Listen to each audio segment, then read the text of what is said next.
We are live. I forgot to record. I'm recording now. Okay, good to know. We're live. They're covering. So, what y'all covering this week? Is there anything going on? Like, is there any Eve news? No, not really. We were going to talk about Elite Dangerous, I think. Yeah. Ooh, I downloaded that. Maybe We're some Star actually- Citizen talk. I don't know. We're going to do a U.S. time zone rebroadcast of the keynote. With So, commentary. I will say we had some bomb ass seats for the keynote. We were on the balcony, like directly overlooking the stage. It was perfect. Yeah. Do you have bomb ass seats for the meat and potatoes tomorrow? Fuck, I'm gonna be at the same ass fucking spot, bitch. Solid. We'll Why see. am I a bitch though? What was that for? Well, he's not wrong. Bitch is my term of endearment, my love. Don't. If I call you a cunt, you know I'm mad at you. That Mm, seems fair. All right. I'm You eating can go around the corned horn real quick, real fast. There's only three. Well, And we already know it. Redline, I'm dead What? serious. I've got a surprise for you. I hate And you're surprises. going What to is wake it? up. Tell me what it You're is. going to wake up one Redline. You're not going to get a warning other than the warning I'm giving you now. You will just wake up one morning and there will be a surprise for you. Where? And that's all That I'm sounds gonna- ominous. Yeah, it doesn't sound good. Doesn't sound What? good. Now I regret giving you my address. What the fuck? I love you, and I promise it's not harmful. You will love it. What? I have pets. Is it harmful to pets? Is it toxic to pets? It is toxic to goons. Is it toxic to rabbits? Goons? It's toxic to goons and in it. Oh, so is it There's a good nothing time? toxic to me. Yeah, which means it's Domanark. Wow. What? Read me too. Yeah, we're. So the Alright. fanfest party just got shut down, Lamau. Yeah, I see that. They're getting kicked out. Yeah, it ends at 1. I dipped out before it was over because I wanted to make sure I could come and at least visit you guys. I'm sitting here in the Open Comms Airbnb just taking some shots of Havana of Cuban rum, Mhm. chased with some delicious Appleson here in Iceland. This shit should be sold in the United States. It is the bomb.com. Appleton's gross. No. It's so delicious. What do you shut your whore mouth, Dom? Is it orange soda? Like that was like drinking ass cheese to a fucking dirty hammock. Okay?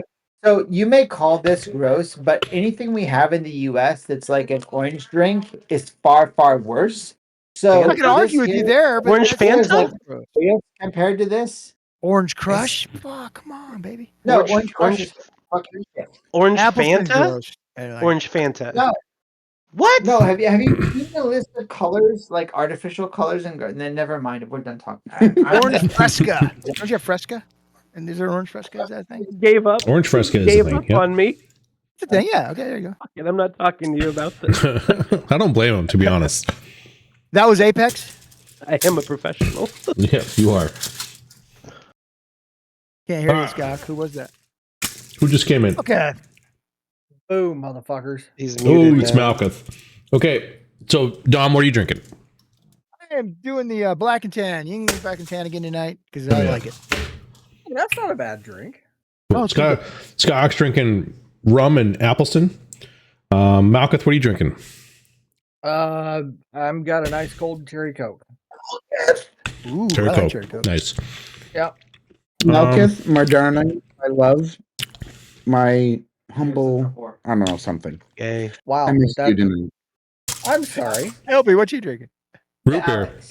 Sugar-free root beer. I'm not drinking tonight. How come? I don't know. You want to be in control, don't you? You Yeah, I gotta watch want it. to stay fucking on Stay point. the course. Lava. Chicken. Redline, what are you drinking? Ice Mountain Water. Sick. All right. So, FanFest is in full swing. It's Full day 2, right? Kind Official day one. of official day 2, but like There's really been it's shit been going going on since for Tuesday, right? yeah. Okay, so today we had the big keynote, right? So we're gonna watch that. I'll hit the play button here.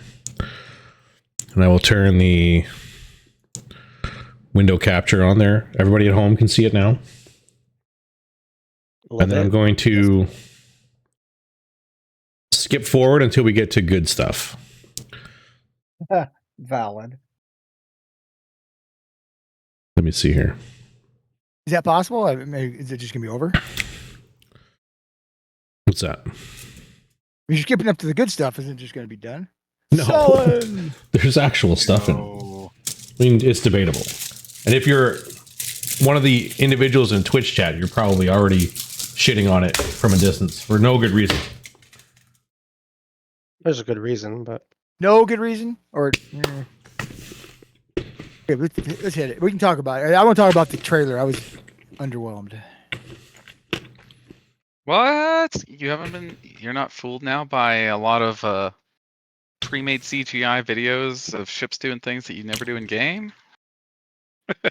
I love their trailers usually, and I was underwhelmed. Here's the dev blog in chat. Oh, Thank okay, that's nice. all right. Let's run this dev blog first. Honestly, Want to do that? Okay, let's do that. Yeah. I think that. No, Skyhawk, you kept on. You're muted, by the way, Skyhawk. Just so you know. I don't know. If, I'm muted because there's people around me talking yeah, right of course. now. I understand. I Yeah, understand. yeah, I was just I'm about not to say. sure. I was just about to say. I don't know if you're muted because there's people around you, but the you said that the meat and potatoes is happening tomorrow. Yeah. So, and to speak to that, and Rain is next to me here. I'm sure she You don't have can to speak speak to to it yet. that as well. Hey, The Rain. consistent pattern from CCP is that Friday is when you get like a high level overview, you get some details, some teasers, a little bit of stuff sprinkled around that makes you like, oh my god, I'm so hard, I want this. And then Saturday is when you get the real meat and potatoes, the details, all of the stuff that we actually fucking cream ourselves over. Real quick, I'm gonna dice here. So today we get a dev blog. Yeah. Today we get a dev blog and the tomorrow major we get overview. patch notes. Tomorrow you get patch notes, keynotes, or not keynotes, but like panels, Expansion. round Yeah, tables, Legion like expansion. more So, details. so they announced what? 3 new ships, 2. right? 3, I thought it was 2. 2. 2. Yeah, the Triglavian Marauder, the Baba Yaga, Baba Booey. Baba Yaga. Baba Baba Booey, and the Sarathiel, Yep. the She's- I angel. think I went to school with her. Again, and I just want to point out, Edencom again snubbed another expansion without anything done with Edencom. Wow. Such a unique line of ships. Yeah, true. Can I just say though? Didn't come. I'm sorry. What seen those ships? What? You can come. What? What do you ask? I I didn't hear what he said. It's fine. It feels like bro's talking shit, and he's talking shit. I want to talk shit back. That's He kind of my doesn't know thing. what Eden. He knows nothing about Edencom. Move on. I Oh, know okay. the ships. I can't. The chain lightning. Well, that's the chain light. The chain lightning is the Edencom ships, The Zappy and Boys. it's incredible, an incredible concept, and it's underutilized in the video game, except by crabs. I wonder if they figured out if they go bigger with those, it's going to be a problem. Well, I mean, I was Edencom gonna is- say, I think the point they were when they first released kind of showed how bad they could be, because they had to tone it back a bunch when they first released, didn't they? Mm-hmm. Yeah. And now I I'm think like, that they're just like, how do we balance that? Because it is an interesting mechanic. I'm kind of jumping around the dev blog, but they've also got like the new freelance corporation jobs and a color picker Okay. somewhere. Let's do the Start, let's do the start at the blog. top. Color Let's picker. do the top. Yeah. We've got the Why? Legion We've already gone through half of it. expansion. Hello? We've already gone and then through half of it. they have the trailer right on the top. Do you want to watch the trailer? No. I don't, but yeah, we probably should play it. Okay. Hold on. Let me create another window capture. The new expansion comes out this May 27th. So, I mean, it is what it is.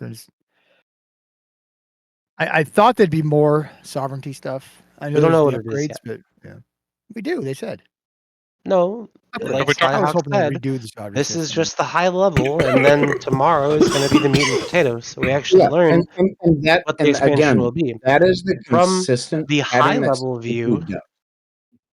From the high level view, I think there's some potatoes in just here. a couple ships Mashed. and some cool So features.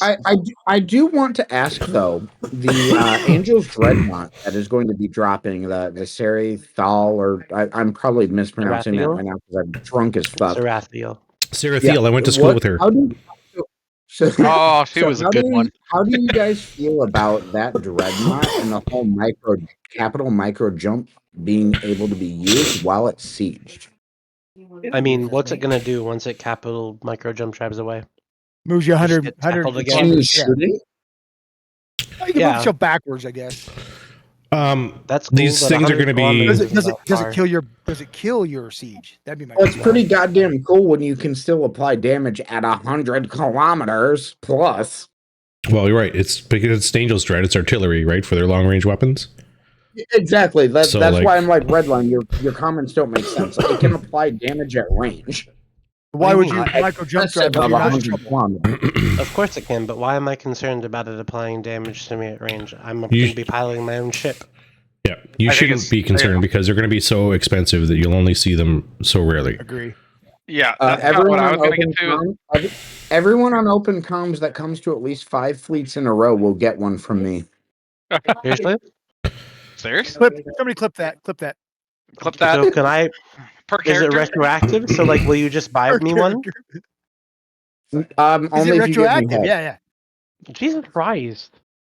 I mean, I'm personally not that concerned about it because I view it the same as T2 Dreads.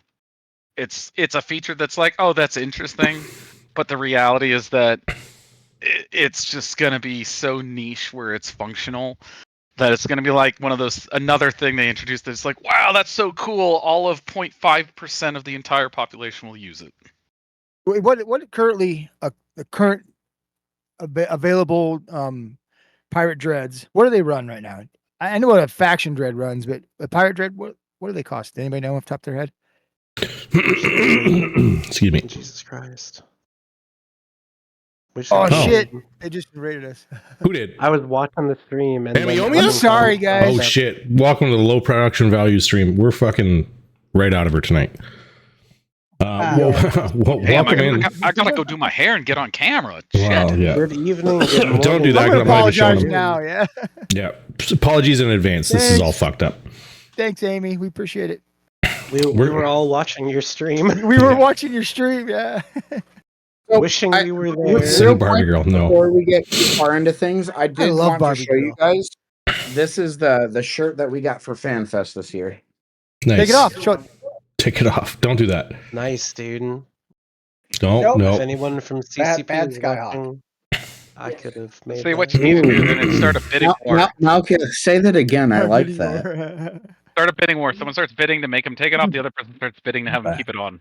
Ooh, So, I to all the bid people who just joined $10. us, and I'm sure like 4 of them are watching, we're going to discuss the dev blog, Yep. and then we're going to watch some of the keynote. The highlights of the keynote. Probably Yep. drink a lot. And that's And as long as I am on here, which I will not promise how long I'll be on here, if anyone has questions about like how the reaction on the ground at FanFest is, or just clarifying questions that I can help out with, happy to help out. No promises on how long I'm going to last because I'm taking shots of Cuban rum. So here's the guy you want to ask, the drunk one, the really drunk Yeah. one. Yeah. Let's- Yeah. yeah, That's him. what do I need to do here? Okay, is this your first FanFest or have you gone to a lot of them? This is not my first FanFest, no. How did the crowd compare this time to your previous FanFest you've been on? Pretty similar, honestly. In my experience, the crowd at FanFest, it's always a tale of two FanFests. There's the people that are at FanFest responding to it, and those are the people that are like, "Fuck yeah, I love Eve," gung ho, and all into the things. And then there's the people at home. It's always a tale of two FanFests. It's not a good comparison. Ugh.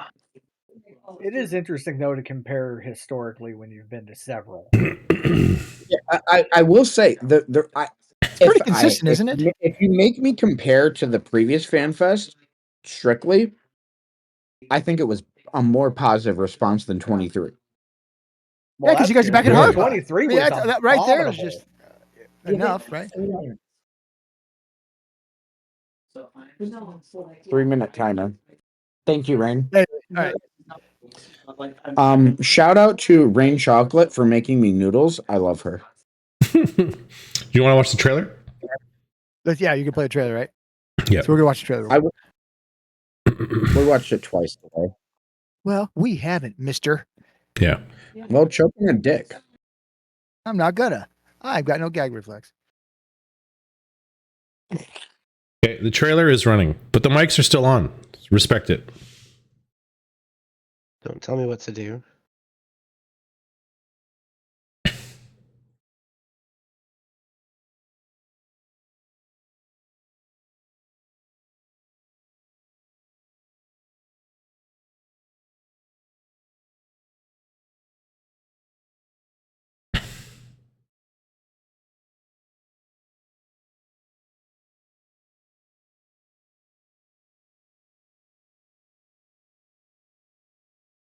Oh, you're not hearing it. Hold on. We'll start it again. God damn.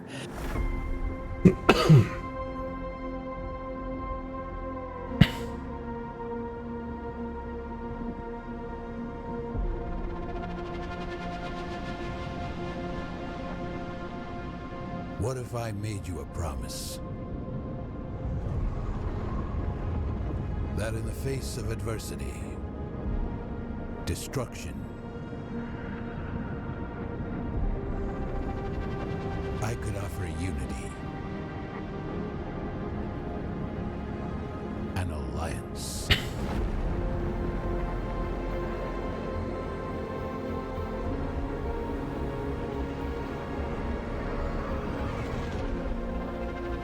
Where the purpose of one would be the power of many.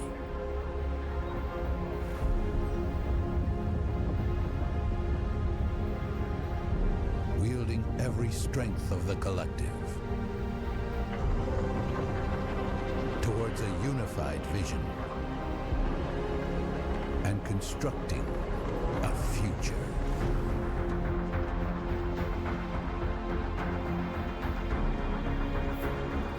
Where your every action fuels our momentum. And that vision becomes reality.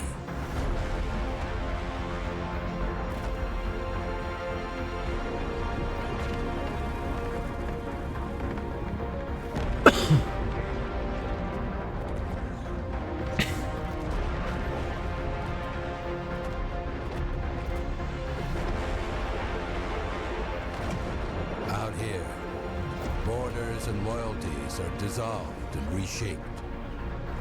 Ambition, arrogance, and aggression collide. But we stand undaunted. Our legion unbreakable.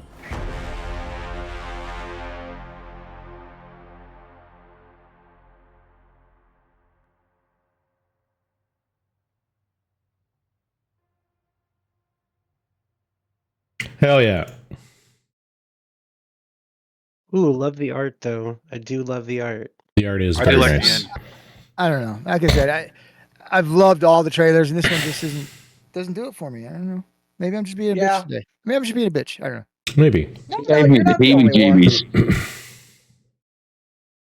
All right, let's PGBs. now that we've that's Amber's here. Hey, buddy. So let's talk about that, right? Oh, Let's shoot, talk Tamara about is here. this. let's talk I was about Because last this. night. freelance jobs, right? That's interesting. Is that the first thing we're going to talk about? Is that it? No, you're right. this is Yeah. first No, let's go down the Yeah. list. No, It's that's first the right thing thing. on the list. The Fuckface. connect, collaborate, conquer. This is the part where they talk about freelance jobs. That's not what I was. All right, you're right. I'm wrong. Say it again. Say it again. Say what I am. LB is right. I was wrong. Oh, sorry. Was it you, Redline? Ah, I'll never say that.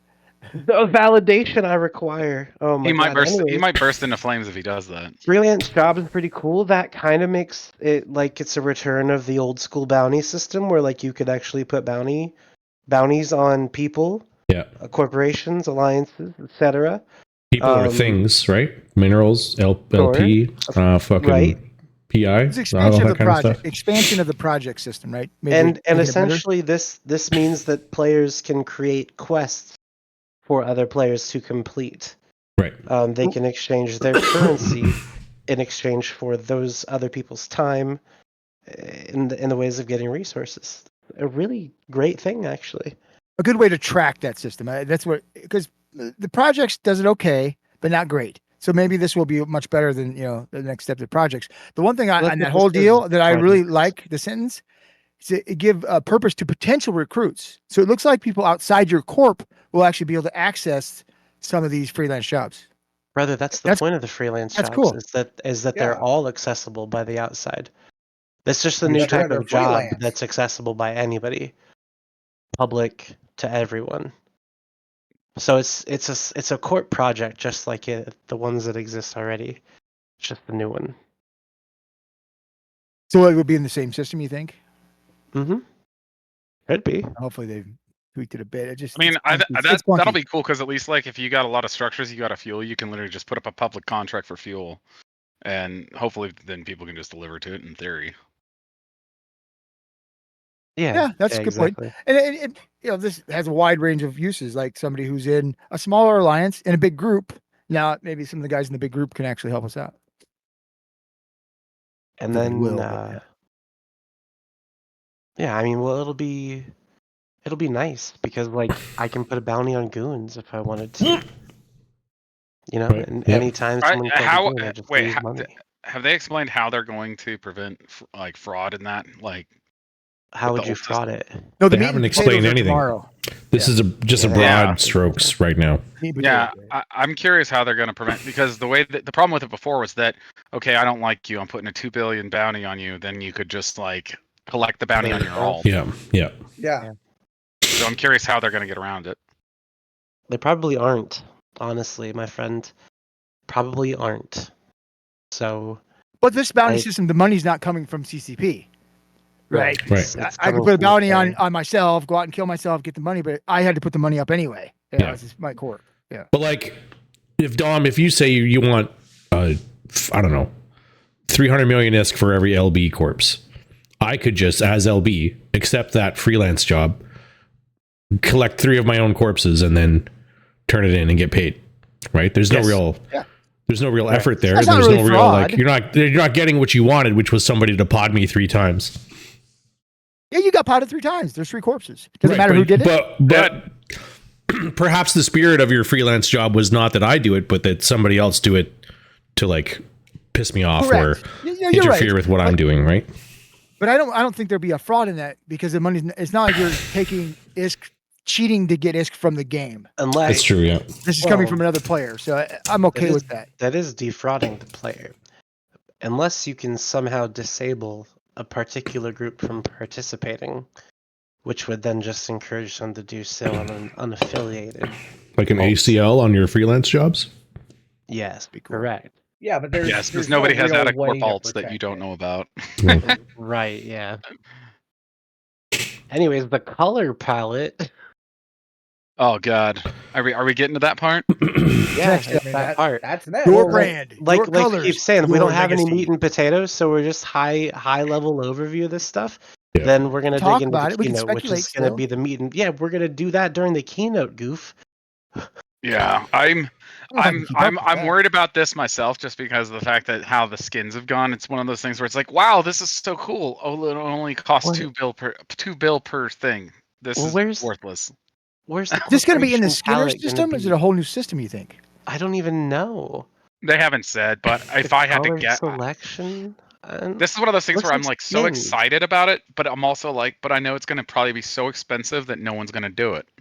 It looks Well, like it's kind of not the reason that the skins. first iteration has not worked, right? Because we've tried to make skins for ourselves in different groups. It's just a pain in the ass to make one for your, because you have to sell it on It's the market. Somebody stupid could snag it. expensive. This will be an opportunity to. I only want my corp to get it. They're the only ones that get it. I Wasn't like the brand manager role supposed to solve those problems though and make it cheaper to do that and make it exclusive to your group? I thought brand manager was supposed to like that role in your. It sounds right, but they haven't. Yeah. They haven't implemented everything yet, right? Wasn't that part of the deal that they still haven't turned everything on? Perchance. Yeah, and it's still like, yeah, it's just so expensive that I'm like, I'm like, who is doing this? Like the skins, okay, there's some really cool ones, and if you got the money to just light on fire, sure. Yeah. But it's just that's been my problem the whole time is that the problem that is they compare it to other games, and the issue I have with that is that they're like, okay, yeah, if you do the dollar to ISK conversion, yes, a skin is the same as like a outfit on Destiny. Here's the difference. I can buy that one time and I can use that at any point on Destiny. I can buy one skin for one ship, and if I'm not flying that ship, what the fuck was the point of that skin then? You can fly it on any number of that ship, though. If you lose it, it's not like that skin's gone. So I don't like put it on Destiny other either. games, you don't lose that either, right? It doesn't go away. Yeah, But that's my that might be issue what they're talking about. It's not quite as good as other games, but like other games, if you lose the item, you don't lose the skin, right? Because that's the way it was at the beginning. Remember, that's the way it was. It was that Yeah, one and I get ship that. It's just when they're pricing it, and I'm like, okay, but this isn't the same as those games because I can't just buy one skin and apply that to any ship like I can in other games. I only have one ship that I can apply it to, so it's like, okay, then if I just want to have every ship with that skin, I'm blowing, tens of billions just to get that same skin on other ships, if it's even offered, because most of them are one ship. So that said, this looks like a dumbed down version of Skinner from what we see in the devlog here, anyways. Where basically the brand manager for your corp can decide, okay, we fly blue and yellow ships, so I can turn it on so that all our ships are blue and yellow. They don't talk about a cost at all here. So Yeah, and that's why it doesn't mention a cost or anything, and it seems like pretty simple color palettes applied to the entire ship, and not like an intricate design like Skinner would do. Yeah, and that's why I'm like, it's highs and lows. It's like, okay, that's really cool. I really like that, but it depends on what's the price going to be. Like, what is it going to cost to do that? And that'll be like the big factor. I think what they might be doing is separating the color palette and the brand manager from Skinner a little bit, and having Skinner have, and they mentioned it in the keynote, like things like engine trails and addition, like little cosmetic additions to your ship, like banners and fucking whatever, like lighting effects and stuff that surround the ship, like that will be kept in Skinner, and color palette will just be like, you can make them gray. Maybe it'll use Evermarks. Who knows? Maybe, yeah. Yeah, if it used Evermarks, that'd be cool, because what else are we using those things on right now other than... Okay. Yeah. With this in the keynote, we'll see it. They also talked about new corp logos. So that the standard color palette for corp logos is going to this color palette now, and the symbols are changing to be more intricate. Oh God, yes. Yes. Yeah, because corp logos are fucking lame as it is right now. But changing them. Have they ever updated the corp logos ever? I don't think so. I don't think so. They've added some symbols, but I don't think they've ever taken any out. If 4,000 mils a day is what they say is like the absolute max. Yeah. It's like 6,000 mils a day. 6,000 mils of ramen noodles. Yeah, there's a water club there, but Sundays and veins and stuff like that. Puke in your mic is fucking garbage. Yeah, your mic is. Fix your mic, bud. It's the. It is. Well, your camera's picking it up.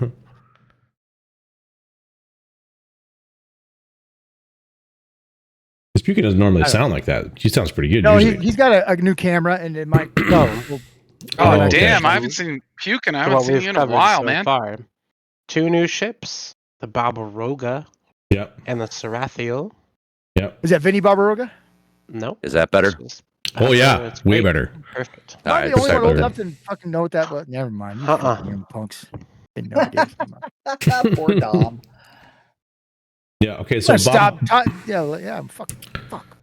Barbaroga and the Sarathiel. So here's a little video of the Barbaroga. Yeah, you can see that good. Yeah. It's just the cinematic. There he is. A fucking Triglavian Marauder. Everything you asked for. Like every other Triglavian ship. But this one's not moving. Oh, I didn't okay. ask for this. You said everybody's asking for it? Yeah, I Wait till did you not. guys. Wait Some till of you these guys guys see are- what happens when it goes into siege mode. It looks badass. Oh yeah. Oh, In yeah? Bastion mode for this one? Oh yeah, okay, cool. I can't believe they didn't show it. Same with the Angel Dread when it goes into triage. It looks bad. So Yeah, good. that's what I wanted to see. I want to see what happens when you actually activate the mode. Did you feel me But what's it- watching you last 'cause night, sh- Timber? I was following you down the street. Oh my. Sorry, say that again. I was trying to Did look you for see? the I was watching Northern you Lights. walking down the street last night. It was entertaining. It just looks like a regular Lashak in that little clip. Okay. And then the Seratheal. Here we go. There it As is. you're watching that video for the Barbarossa or whatever it was, it's just a straight Marauder upgrades, right? It's not unlike this Dread we're Yeah, watching. unlike right? this There was no Seratheal. special. There was no special thing with that one, right? No, it's just a fucking Triglavian Marauder. But the thing with, well, actually, no, never mind. Why wouldn't they have put out an Edencom Marauder at the same time? Like they 'Cause launched Edencom's the more- Triglavian ships at the Because same time they launched the Edencom ships, and then their stories for some reason diverged, and the Triglavian storyline seemed to continue while the Edencom storyline just fell. 'Cause they to the lost. wayside. They're fucking losers. I mean, I understand that they lost, but still, it's a cool line of ships that yeah, but deserves that's to be also. continued. I mean, you're not wrong, but look at the rest of the stuff that's just been left on the cutting room floor by CCP over the last 20 years. But I got to give them credit. They're trying to fill in all the different groups, right? Yeah. At different rates of speed. But I think the Edencom, my personal opinion is, I think the weapon system is borked and they don't know what to do, and you can't really make bigger ones because they're going to be even worse. I think that's got to be part of the mindset of why they haven't done They anything. think with it's Edencom. bad. I mean, I agree with you, Dom. It's a difficult thing to balance because the second you make it like now it's functional, damn it, now it's fucking broken. Or Dreadnought yeah, version of it would be that might be Amber, untenable. you are so hard chilling right now, dude. It's amazing. Max chilling. Max chilling. There we go. Bro's laying down in bed, snacking, chilling out. That's With classic this Dread, Timber. with this Eyes Dread, are get the closed. Pirate Dread Still wearing a bonuses or whatever. lanyard. Bro's Plus- ready to go to sleep. He's still in his Plus, play Capital clothes. Micro Jump Drive back on target. God damn. Yeah. Whoa, there I'm he is, sober enough bro. to fucking participate currently. Yeah. So what do you guys And think of the good for micro you. jump drive? I know somebody asked about it earlier. We were kind of talking about it earlier. Weird. Yeah, but I think so I think too. it's a nothing burger, honestly. It's interesting. Nothing.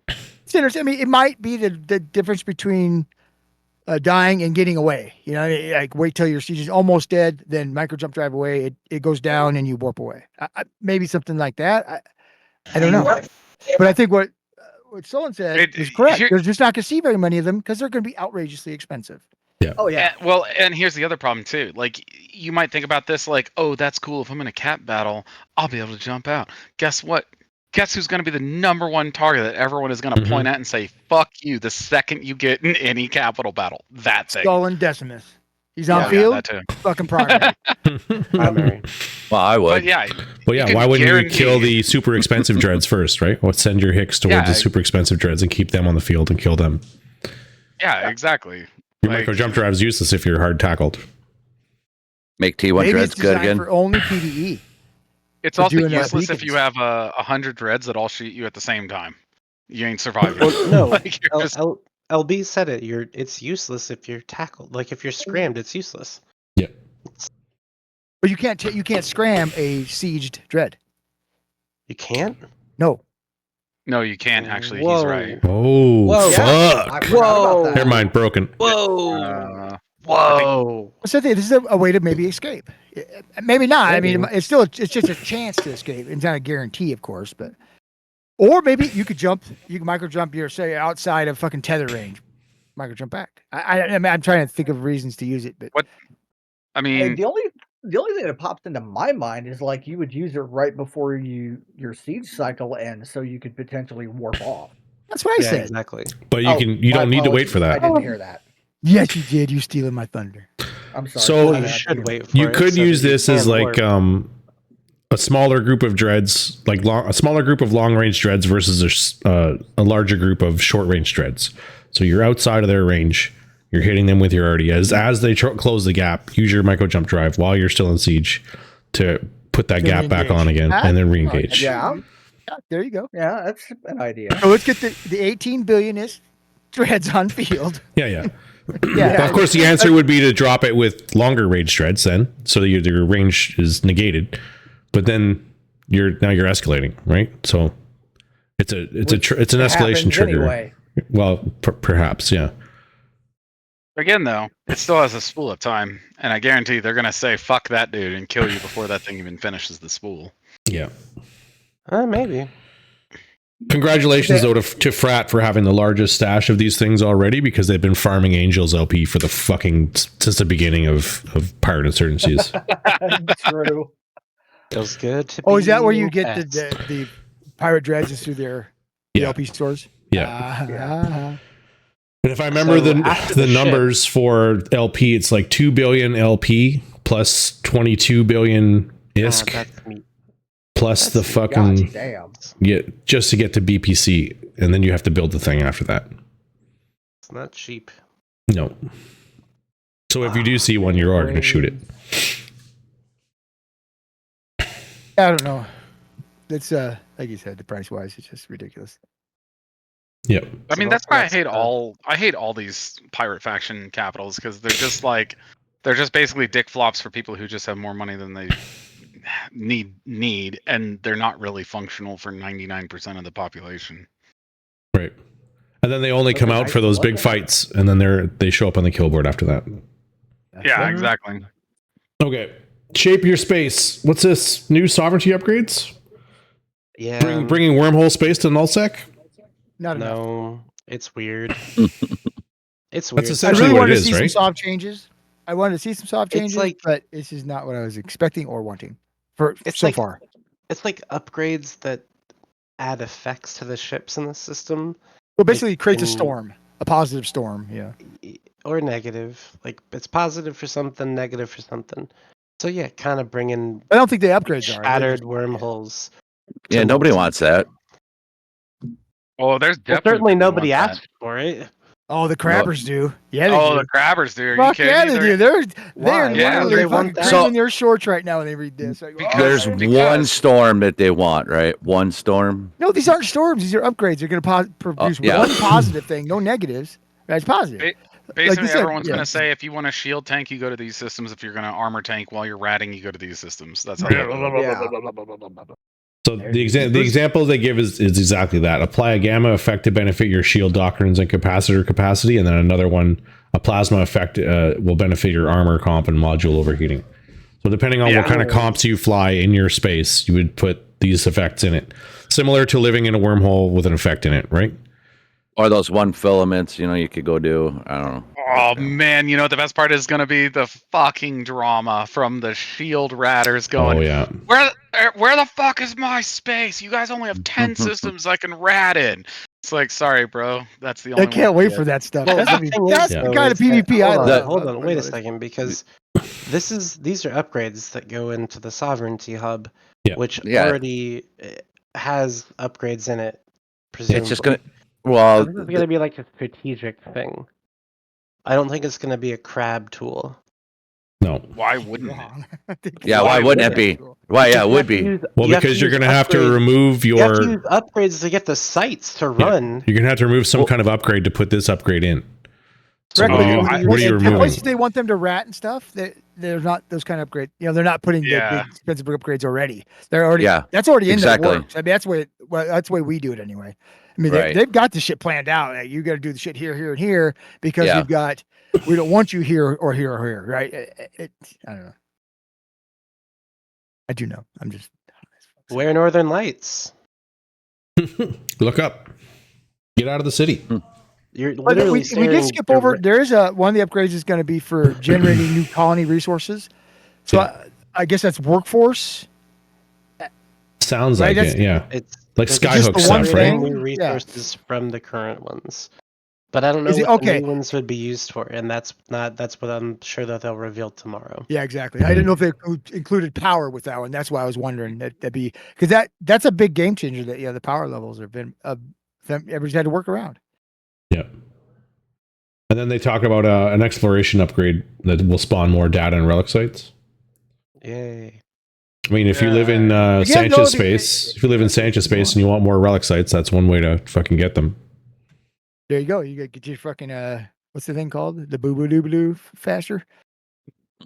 That's Angel Space. You're talking about the Baba Booey? Baba Booey. Yeah. Now this next part though is even better because you the can weight there's capture more existing skyhooks. Now that's interesting. I'm excited to see how that happens because if they make it so that you can go out and just like capture people's skyhooks, like without doing like a huge investment, I'm gonna go out and do that shit all of the time. I think this benefits more the transfer of one friendly to another friendly where you don't have to pay to have it, take it down, put it back up. You do have to pay. Now with this system, you won't have to. With this system, you do have to pay. That's the point. But what I think, pay less. What I think this is your cost you have to pay. The example they gave was like you took over someone's SOV and now you have to go through the trouble of taking down all of their shit and putting out all of your shit. So why would you do that? And that's typically been one of the gripes around like, why are we going to war? We don't want to go to war. Like there's too much fucking hassle involved in it. There's too much structure grind. There's too much this. There's too much that. This removes a portion of that structure grind from taking over someone's space or going to war for friendly or not friendly. Yeah, exactly. But so what? I mean, that's oh my god. Well, you don't have to buy a skyhook. You can just take over somebody's skyhook. It'll save that price. Right, but I mean, I get it. That's the way structures used to be that, but again, then it's like, well, why play the game then? I don't. When you can just buy it, No, this would change that. You don't have to go buy it. You play the game by taking it over. Right? This actually adds content. As opposed to just buying one and put it up. It's a different kind. You can either destroy it, spend the money, or fuck it, I'll take that over.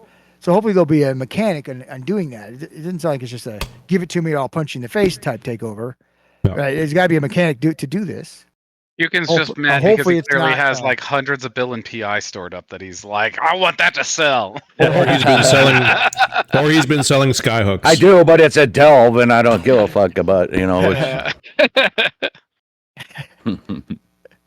which I'm not touching anymore because it's all on delve. I guess when I first originally read this, I read it differently. This is interesting. The skyhook thing is interesting. It'll be interesting how they pans out. Right? What's the mechanic to do it? This is kind of cool. Yeah, but where's the is sync in it? I mean, really, except for the fight that might be there. No is sync, but there's not an ISK. Well, again, we don't know what the system is, right? So there might be exactly a portion of it that's paid to quote Upwell, right? Because Upwell is the skyhook people. I think I understand what Pukin's saying though. Is the point is like there's a lot of materials right now that are driven by people who have to build skyhooks for stuff, and if you can now just take it over, now all of that material is no longer going to be nowhere close to as in need as it is right now.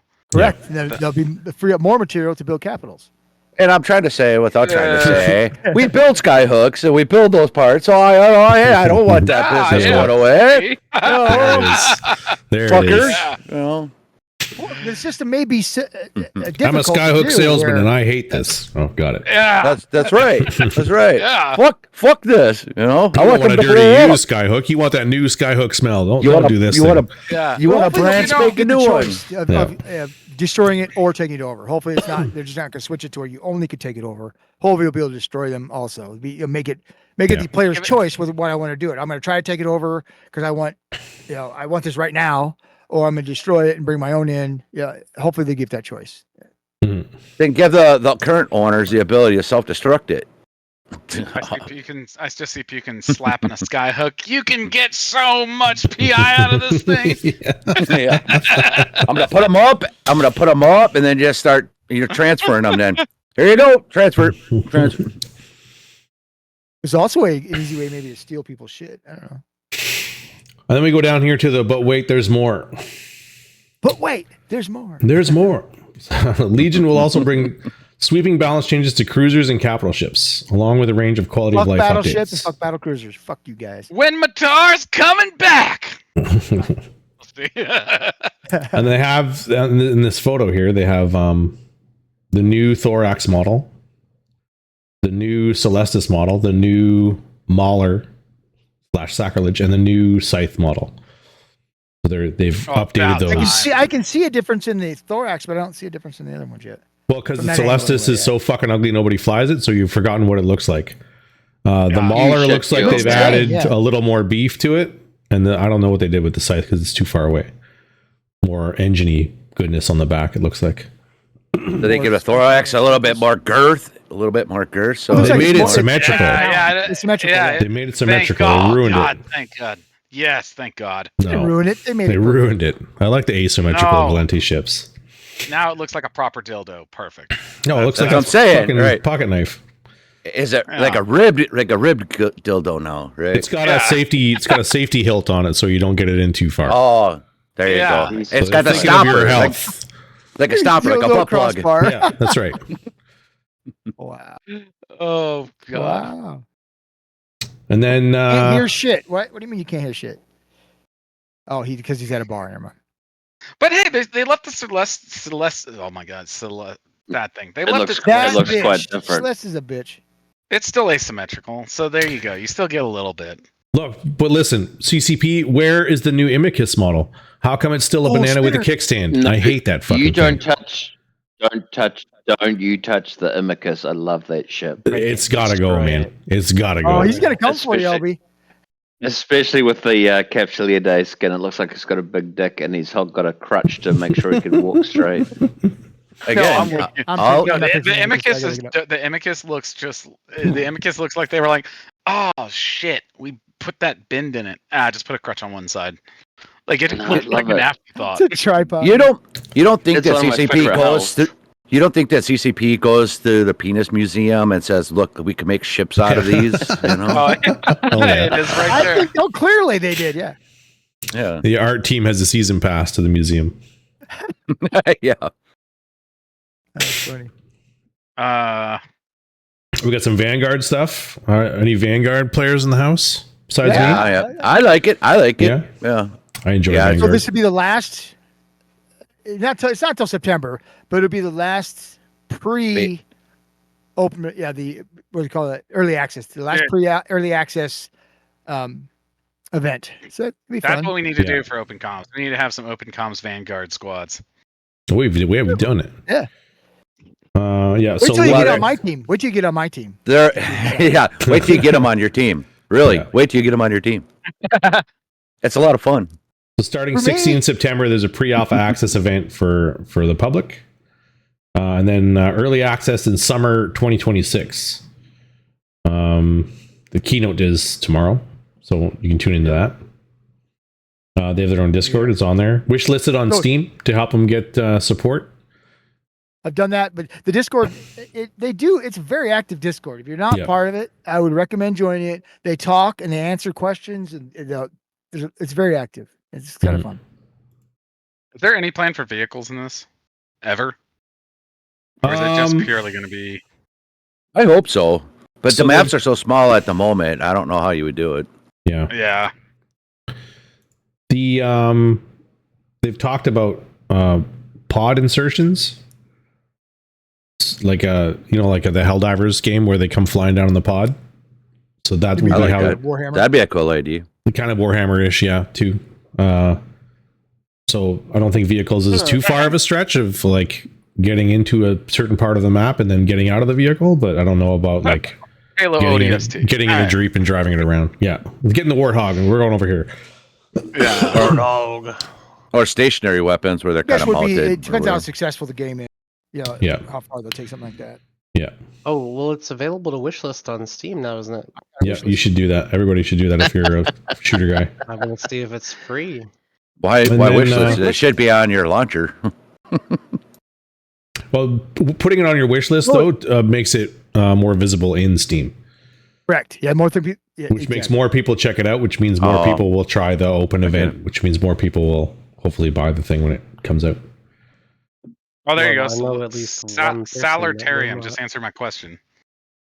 He just in chat. He said it right there. Ratati said the team was considering vehicles. Boom. There you go. Okay. They had mentioned that a while back, but that was At before this that. point, though, I think they're considering just about anything. Yeah, I think so too. Yeah. Okay, and then day 2 of FanFest. There's a schedule here for it. We can. Which we kind of talked about already. Bigger, yeah. Meat and potatoes. Keynote Potato shit time. going on tomorrow. Yeah. They're So the ones we're going to look for, the Vanguard is tomorrow at 11. I don't know if you want to get that one. EVE Online, the Legion expansion. That's just the regular keynote. That's not the breakdown, right? Right. That's the keynote, and then the EVE Online expansion keynote is at 12:30. These are all EVE times. Yeah, and then there's going to be a panel for strong. Well, we don't care about panels. And then the closing ceremony. Hello. They're gonna do the. This is just the sword. streaming Hi, schedule. Ox. This is not their whole schedule. Yeah. This is the whole schedule. So I don't think all of this is going to be streamed because it kind of overlaps each other, right? It's not showing the other stages on this one. Yeah, it is. Main stage, second stage. Oh, I see it. Yeah, okay. Caldelon Frontier. Wait, is Alex in Iceland? Yeah. I am in Iceland. Hello, everybody. Hi. Why haven't I seen you? What are you talking about?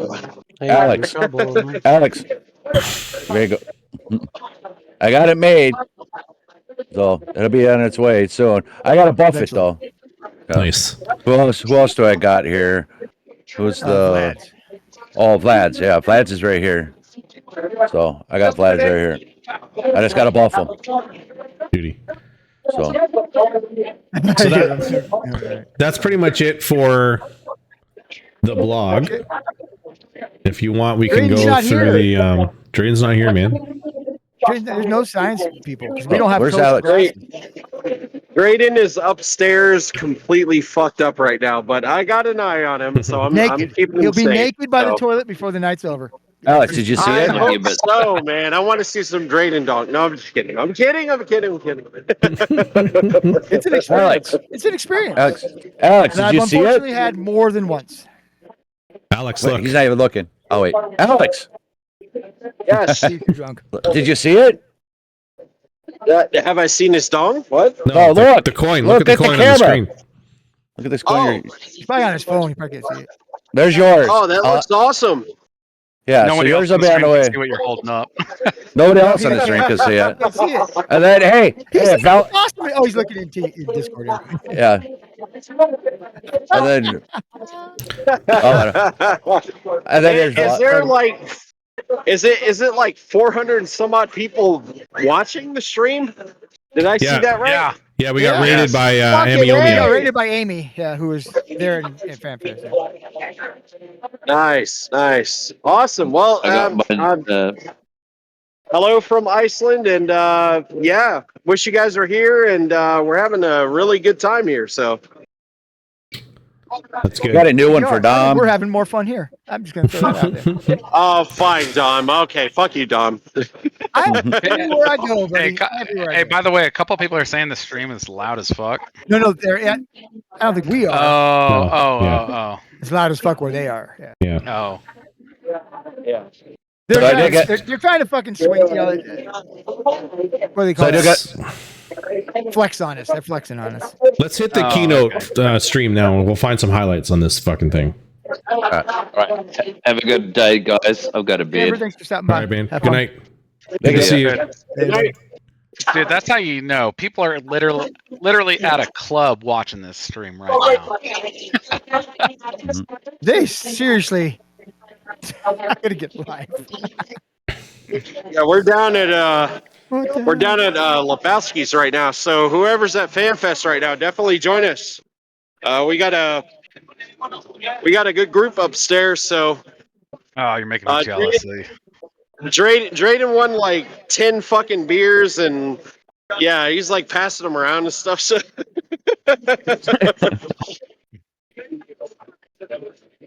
Awesome. Very cool. Yep. You all have that's- FOMO. Is it called FOMO or FOFO? FOMO. FOMO. FOMO. There we go. FOMO. I Yeah. think about FOMO. it. Yeah, I think about it. I wouldn't want FOFO. That sounds awful. Okay, I just want to. If you see the You're image of the stream there, see the image of the keynote, and look at Hilmar's outfit, and just remember the things that I predicted we would see in the keynote. Right, just think about that. Which was? Yeah, at least he ain't wearing skinny jeans.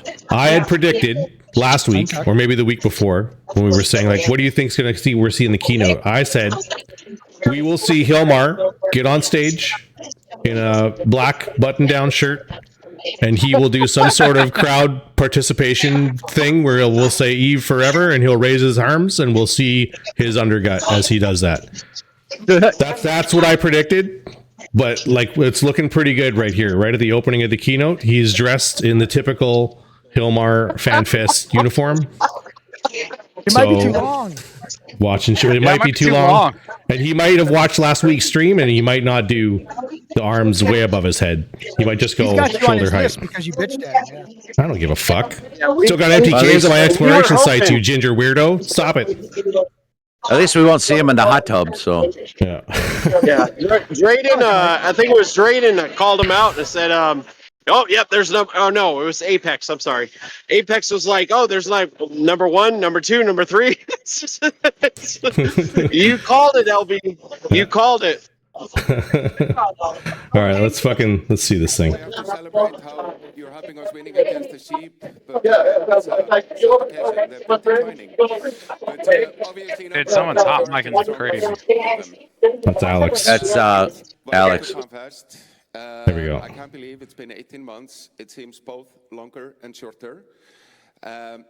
We were, of course, in 2023 in Lögetsöt celebrating the first. Oh man, I'm not logged in. However you say that name. Otherwise, I would give you 50 million. Monument. You can give them out of the corp wallet. Because. Dumb. We are now 2 years into the third decade. Amazing. Amazing. I think it's and we're back here in Harpa. How do we like Harpa?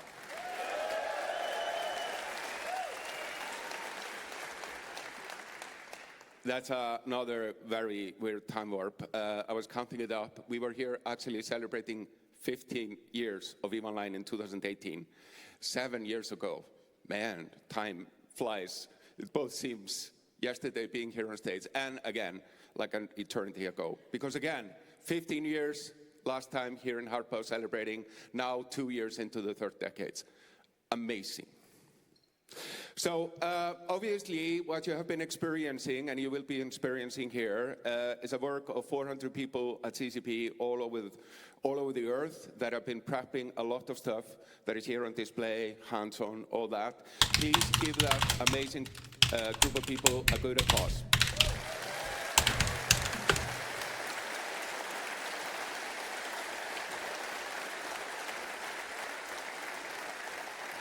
And it is always good to remember that not everyone at CCP is like me. I've gone to every FanFest, and some of you have done as well. But 23% of CCP employees have never been to FanFest, and a staggering 73% of CCP employees have never been at FanFest in Harpa. Think about that. So join me in observing their youthful enthusiasm as they wander the halls of Harpa here for the first time. It's an amazing experience. And of course, speaking about things for the first time in Harpa, all of these games, except EVE Online, have never been here before, and there has been a lot going on across the kind of portfolio. And of course, starting with the dearest EVE Online, the little spaceship game that could, from meager beginnings. I'm now celebrating my 15th year of standing here on stage talking about EVE Online. Here we are in Lofkastelling in October 2004. And of course, today we're going to be talking about expansions. This is no longer my job, obviously. talking about them or making them, but I've seen what is in store, and it is something to behold. I just love this picture of like corporation projects. I hear you. I hear you. I hear you. Yeah. This is my own power fantasy of my job. So there's like a project here called X, as you said. But Eve is so much more than a game. Of course, Where the fuck are those noises coming from? That's what I was just wondering too. There are so many That's other me. things that are I'm going Mike. on. You're my mic. We have third-party developers, we have events, we have books, we have beverages, partners, merchandise, and art. It's such a wonderful ecosystem. And there was this beautiful moment that made it all come together for me last year, where Katya, Sai, and Kripa came together. These are some of the greatest people in the EVE Online history. They both have obviously monuments inside the game, and seeing them coming together like this is really what drives it home, what EVE is all about. EVE genuinely is the game where the best ship is a friendship.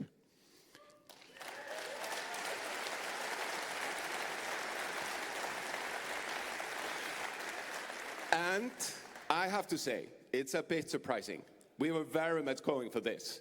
It's like total hell, death, murder, death, destruction. We were like kind of angry teenagers. It was going to be complicated and hard, and it was going to be all that. And it turned out to be all about love. Who would have thought? I love that graph. Here I stand in front of you, and I love you all.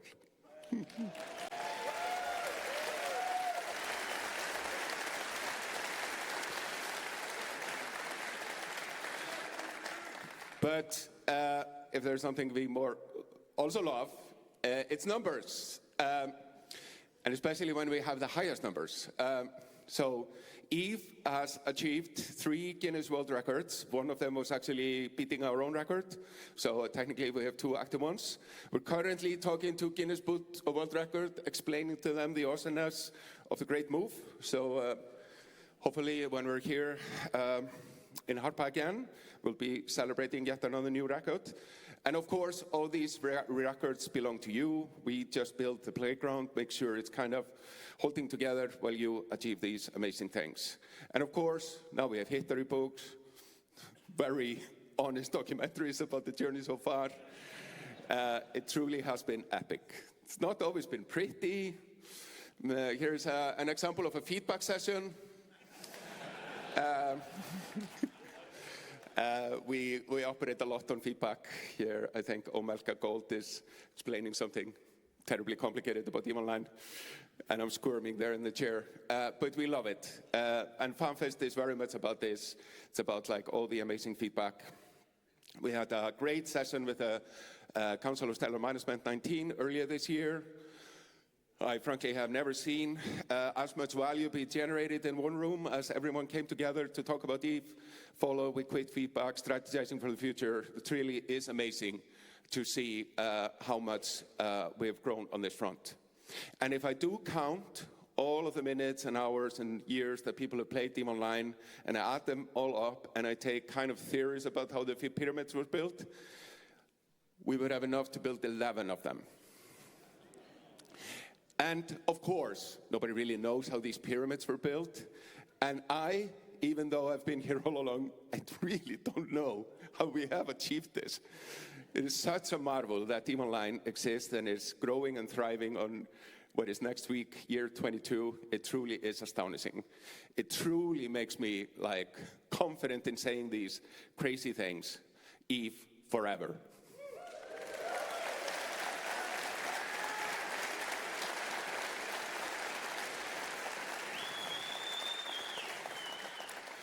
And speaking of forever, we are very stubborn, and boots on the ground will be there, even if it's taking forever. Here we are doing something very interesting. We're in a way turning New E10 into a gaming platform. So the general idea is that we will have two games which kind of share a world, an economy, social network, war narratives, etc. It's something truly phenomenal. Obviously, this is not our first try. Here are many tries. Observe the many tries. And now it's going to get done. But we are, of course, going to take our time. It's playable here. You can absolutely observe it. You can see what we're kind of learning from all the journey. There are going to be keynotes dedicated to that. But we want you definitely to join us on this journey. Rise up and go to Steam and press the wishlist button. We now live in a world where everything is controlled by distribution and discovery algorithms, and it really does help if you press the wishlist button. And it helps so much. We made a campaign. So, so all of you here, and especially people on the stream, go to Steam and press wishlist on eVanguard. And of course, those of you who are here, you have been playing, and you can play it over here in Silverberg, so it's playable. Scott will come later and talk more about that. And for everyone on the stream and everyone around the world, we will have a big event on the 16th of September called Nemesis. So join us for that if you're not here to go and play right here today. Then over to eFrontier. So eFrontier is making kind of a FanFest debut. We talked about it a bit on stage last year as Project Awakening, but now like Pinocchio has turned into a real boy and gets to go to FanFest. It's called eFrontier. It is a massively moddable multiplayer online space survival horror role-playing game, or a Smorburger. It is the genre you never knew you needed. Here we are kind of taking a lesson from our own book. This idea of building societies and giving the tools and the rules to operate it. I am now at the stage in my life where I love quoting myself. This is something I am here sleep deprived in front of the CCP aquarium, probably February 2003, in the middle of the night. Other games focus on having people go up against monsters, maybe in small groups, whereas Eve is focused on building a society and supplying the tools and the rules to operate it. We're now going to take this to the marks, where we're going to almost build a platform to build a game. We've been running kind of hackathons to prove out this kind of grand thesis. I was actually yesterday judging some of the entries, and it's kind of staggering what people have been building. They were our third hackathon, and we're kind of building the game in runtime. And we built this whole kind of platform, very much inspired by the third-party development ecosystem in Eve. You should definitely go and experience that at FanFest. We are here going for this idea of it's going to be an open economy, open infrastructure, and all literally built by players. Of course, we will do our job in getting it sort of the base work down, but then the rest will emerge. I encourage everyone to join. Here's another QR code for you to go and click. Founder Access is live. There's more to come. We're going to be talking more about the game at IGN Live, PC Gaming Show, and Future Game Show this summer, where we release more detail. But you can find the eFrontier team in Silverberg. Here's what they look like. They're all wearing these cool metal shirts, kind of easy to spot. All of this, obviously, is powered by Carbon, where we, at the same time, are taking open source. And we have made some progress on that. We have gone from 0 components of Carbon being open source to 2. We now have a spatial audio clustering and scheduler, which have been already made open source. And we will continue to move this out as time progresses. So by next FanFest, you will have seen a lot more come here. And this idea about open sourcing all of the game development framework is in line with this idea of we are building a society and supplying the tools and the rules to operate it. And this, long-term, will benefit EVE Online. EVE Online is also powered by Carbon, all our internet spaceships, which are very serious business, especially EVE Online. But Frontier allows us a unique opportunity where the business there is slightly less serious, so we can push more aggressively. And you will see a lot of this kind of roll over to Eve under this banner of Eve Evolved. We've just released the sort of GPU-centric rendering. There will be more and more of these components coming online. The biggest one will, of course, be the upgrade to Python 3, which is quite the thing. This is something we have been delaying for 15 years. And Python 2.7 is way out of expiry. But to give you a sense of the effort, this took about 2 years. It was modifying 1 million lines of C++, 4 million lines of Python. It was a massive endeavor. Anyone here who suffered through phase 4 of Frontier last year knows the instability and madness that was. Thank you all for clearing out the bugs. But this we could never do with EVE Online. That's why we've been punting it for 15 years. Now that we can push on that front, we can prove it out, we're now laying down the plans of how we can move Python 3 over to EVE Online. It's obviously a massive project, as you can see here. EVE is both a lot bigger than Frontier and has a lot more sort of delicate things to go and sort out. And most importantly, TQ is down for like 5 minutes per day. So you can just imagine like slotting in a Python 3 upgrade in a 5-minute time slot. It is like doing open heart surgery on a race car in a pit stop in the middle of a race. So this is one of the examples of the things we can do by pushing aggressively in this direction, proving that it's valuable, and then we can backport to EVE Online. And I genuinely believe these kind of efforts will help us make EVE forever.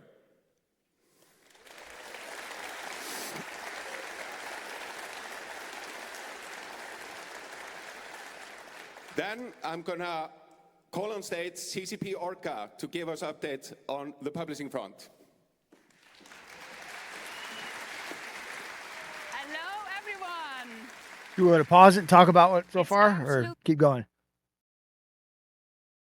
Yeah, what do you think? Well, I don't know. Let's talk. Let's talk about it for a bit. What's the deal? What's the deal with open source? Tell me why that's important. Does anyone know? Turning Carbon open source. How does that benefit us as EVE Online Is that players? a third party move? Like I'm not a tech guy, so I don't even really know I'm asking what open source means, right? Third party stuff. I mean, open source meaning all of the code is available that other people could look at. Right. Open source does not mean that people have access to the EVE code, correct? That's not what they're saying. No. They're saying the code they use, you can use on your project. You can look at it, correct? Yeah. Yeah. And other developers can look at that code and verify like that's good code or that's bad code. But does that help the third party people? You know, I can look at it. Oh, now I can build something that, whatever, right? I think it does. Oh, Drac, I mean, potentially, because it depends on what they give you access to. Like, you could have open source code that's still like locked down that you can't access the stuff. No, but if you have an idea what it does, doesn't that help you build something? To But interact? Carbon's based on Python, and then Python and both Carbon are open source, right? And Carbon's been used for other games, not just what even CCP is, because they licensed out Carbon. I mean, CCP owns Carbon, but they've licensed out Carbon itself to other people, but now they've made it open source. So they don't charge for it anymore. You can use Carbon, Right, and not have right. to pay for it, correct? All right. Right, yeah. And that allows for other people like modders, you know, for games when they make things better for a general game. That's going to help Carbon. So as they transfer the game to Python 3, that's going to help make Carbon better with Python 3. Right. All right, cool. So the examples they gave with those two audio things, those are things that could be used to improve EVE Online? Yes. Okay. So open source is good. Yeah. Are there drawbacks to it? Serious question. Are there drawbacks to having open source, or not really? Well, no, not really. But I mean, so Carbon's going to be now open to everybody to be used, right? They won't be leasing it out or leasing the rights to it. So now it's going to be open source for everybody. So, but it's been out there long enough, right? It's been out there for so long. So now that they're leasing it out, and it's going to help them develop carbon better and be able to take advantage. So they're just basically opening it up to the community and saying, okay, here you go. Now you can build stuff, and we're going to be able to take advantage of that too. So all the development hours that go out to it, and it's open source, for an example, like the tools that we use for Eve, right? A lot of that stuff is open sourced, and people put it up. A lot of people contribute on it, and then we get better and better tools. Like those that use Alliance. What's that tool? Alliance. Auth. Our auth tools, like Alliance Auth and all that. Well, there's different forked versions of that, of the original thing. They're going to do the same thing with Carbon. People will add their things, and then people will be able to pull that back in. But as they're concentrating on bringing everything to Python and upgrading it, and they're using the whole community out there now to do that. Yeah, it just makes everything better. Okay. What else from that intro snippet are we? I like that the little graphic you threw up there. Eve Online is bigger than the game, and they show all the different things they're doing. This is something that I think needs to be talked about more because it might draw people into the game. I like the level. It was just a good graphic. It was only up there for a couple seconds, though. It's like when it talks about the merchandise, the art, the media, the events, the CSM, then all the different. And in the middle, they list all the different third-party tools that are probably active currently, right? From Hobo Leaks to Tripwire, all those different things. Well, again, I've said this, and I think a lot of you guys said this too. I play more Eve outside of the game than I do in the game. But this is stuff that they need to talk about more, I think. Maybe not. Perhaps they will. Should we carry on? There's nothing else? No one has any comment about Frontier? I'm not going to talk about it. I hate it. Yeah, I'm not I'd a love to big talk Frontier more about fan. it, but I have no idea about it. Like there's just not that much that us peasants can really know about it. Redline's other show, Untethered, had a good interview with a couple of people who were not involved but participating in the player test, and they talked about Frontier As much as they could, yeah. Yeah. Go back and watch that VOD or YouTube. I don't know. I don't think it should be as bad as everybody thinks it is, but go ahead. Look, I'm more excited about the more of the Vanguard stuff and how it'll play, and all that stuff. So because I do like the first person shooter. You can see all the stuff they did through the timelines, all the stuff that they're learning. So the one thing that got not excited, but like a positive thing about the Eve Frontier portion that they spoke about was it seemed like they're doing a lot of they're pushing the envelope in Eve Frontier, and anything that seems to be good or working well, they seem to be rolling into Eve Online. So it's kind of like a test bed for high-end future stuff development. Well, there's for the people that I've talked to too that are participating in Frontier.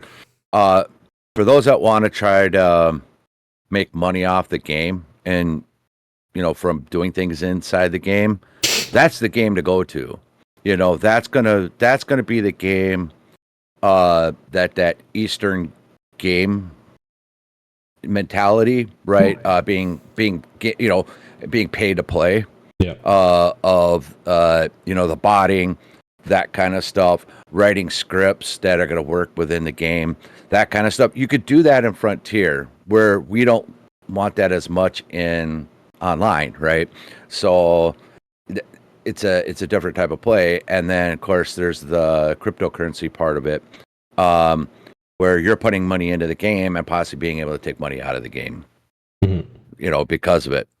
So that's going to be where a lot of that's going to be able to happen. This is BCP's answer to the botting problem. Just make a game where it's allowed. Well, and I've always said that too. Well, because and we've talked about that, right? I think all of us on all our different shows at one time or another. It's like, we all complained about when the Chinese farmers coming over here. We've had the Chinese or the Russian bots that were doing it at one time or another. That botting was ruining our game, and CCP finally listened because they're stuck between two worlds and two concepts, right? You have the one world where that's totally fine, and it's a way of life, right? It's totally acceptable to do that kind of stuff, and people get played. paid to play and paid to farm and go and get all that stuff. And then they have actual organizations where, and a lot of games, not just in Eve, where all the big items are pushed up, people get paid for them, and they go to the top people that are willing to pay for those big top items. And especially people that are going to tournaments, going into all those kind of things, and they get paid to play. A game for botting only works if that game has value, right? And yeah, right. You can't botting for no reason. You can't sell anything for any value. That doesn't make any sense. Right. Yeah. But that's where the crypto comes in, right? The crypto is the value. But that's where the crypto will come in. Yeah. Right. And then of course with our Western values, a lot of the Western country values of being able to, we look at it as a dumb thing, but governments don't, is being able to push money through a game illegally and all that kind of stuff where, well, the biggest problem with that, I know the whole reason why with Eve, at least, because if you allow people to essentially monetize your in-game currency, it becomes essentially it can get determined to be a form of international currency, which is extremely problematic if it is not. Well, yeah. So exactly. that's one of the reasons they literally have to try and curb that as much as possible. Because otherwise you're putting yourself at risk for your in-game currency to get considered as an international currency at that point. Well, but you also have the tools for money laundering as well, so you can be involved in highly illegal activities just by having a video game like that. That's why I don't believe CCP would create something that would allow anything like that, right? Well, they can there's a lot of cryptocurrencies that have that, and you have the other countries that will allow that to happen. So there are games that allow that to happen already, but they're not necessarily allowed in Western countries. You see what I'm saying? So if you're going to try to split them apart again, like the Chinese go back to their own server, or and other countries being allowed on that, you're going to have that. That's potentially how you're going to split them apart. Yeah, and I remember I was actually reading a whole document talking about it's really problematic with the botting and that sort of stuff, because the problem is a lot of other countries, particularly in China, you have gaming bars essentially, and so when people are playing there, they're not playing on their own key, they're playing on the key that bar has bought, or that and so the problem though is that like a lot of those places, they actually advertise the mods that they have for games. Like that is their means of bringing people in. They literally will say, hey, we have all of these botting mods for these games, you should come to our bar or our gaming hub and not that other place down the street. And it's like the gaming companies are left in a really bad problem. It's like, well, do we ban their license? Because that one license, I mean, they pay thousands of dollars to get a license, because it's a multi-account license. And so the gaming companies are like, do we want to ban that? I mean, that's thousands and thousands of dollars a month that we're going to remove if we ban that account. And yeah, it's a serious issue, in particularly in countries like that, where there is a significant portion of the population gaming who they don't game from their own computer. They're going somewhere else to actually do all their gaming. Yeah, and there's big gaming groups, professional groups. As much, right? I mean, well, there's big gaming groups. It absolutely does. Yes, there's places like that host Eve. So like if you've got one place that has 300 people that come in playing Eve, and the way that they get them is because they can advertise we have these mods for it. It's like, do you ban that entire hub? Do you ban all of the money you're making off of it? Because they bill them off of how many, like those licenses. A lot of times they bill them off of how many people can connect at once. That and the VPN connection and all that, and the country's gonna, you got corruption in their country that's going to allow for them to get VPN access, and so it's really problematic when you deal with stuff like that. Should we move on? Yes, sure. Okay. It's incredible to be here with all of you today. The Eve community is something truly unique, and each and every one of you have helped shape New Eden in ways we could have never imagined. I am truly honored to stand here with all of you today. The Eve community is what makes this universe truly special, and today we want to celebrate some of the incredible contributions and milestones that make New Eden what it is. CCP, we have a long-standing tradition. When an employee reaches 10 years of service, they are honored with a sword, a symbol of loyalty and commitment to the universe we are all building together. It's not just a plaque, not just a handshake, but an actual sword. Because surviving and thriving for 10 years deserves something truly epic. But it's not just CCP employees who deserve that recognition. Many of you here today have also stood the test of time in the brutal, beautiful chaos of New Eden for over a decade. So, we are honoring the long-standing player organizations in EVE, alliances that have lasted 10 years or more.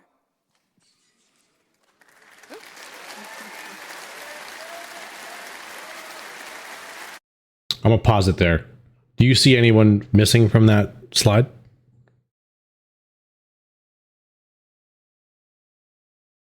There's no wrong. There's no wrong. Wrong? I don't think wrong is 10 years Where? Oh, 10 years old. I love that this intrepid crossing, man. They will not die. Yeah. They're like, like we have frat. Who is this one right next to them with the standard alliance logo? Like, who's that? But okay. Standard Alliance number 12. In it. Yeah. Who's and there's next four to of in those. it? 5.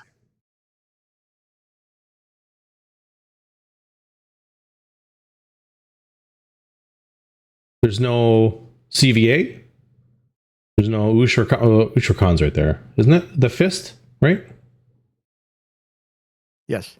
Yeah. But these are alliances that are present that are 10 years old?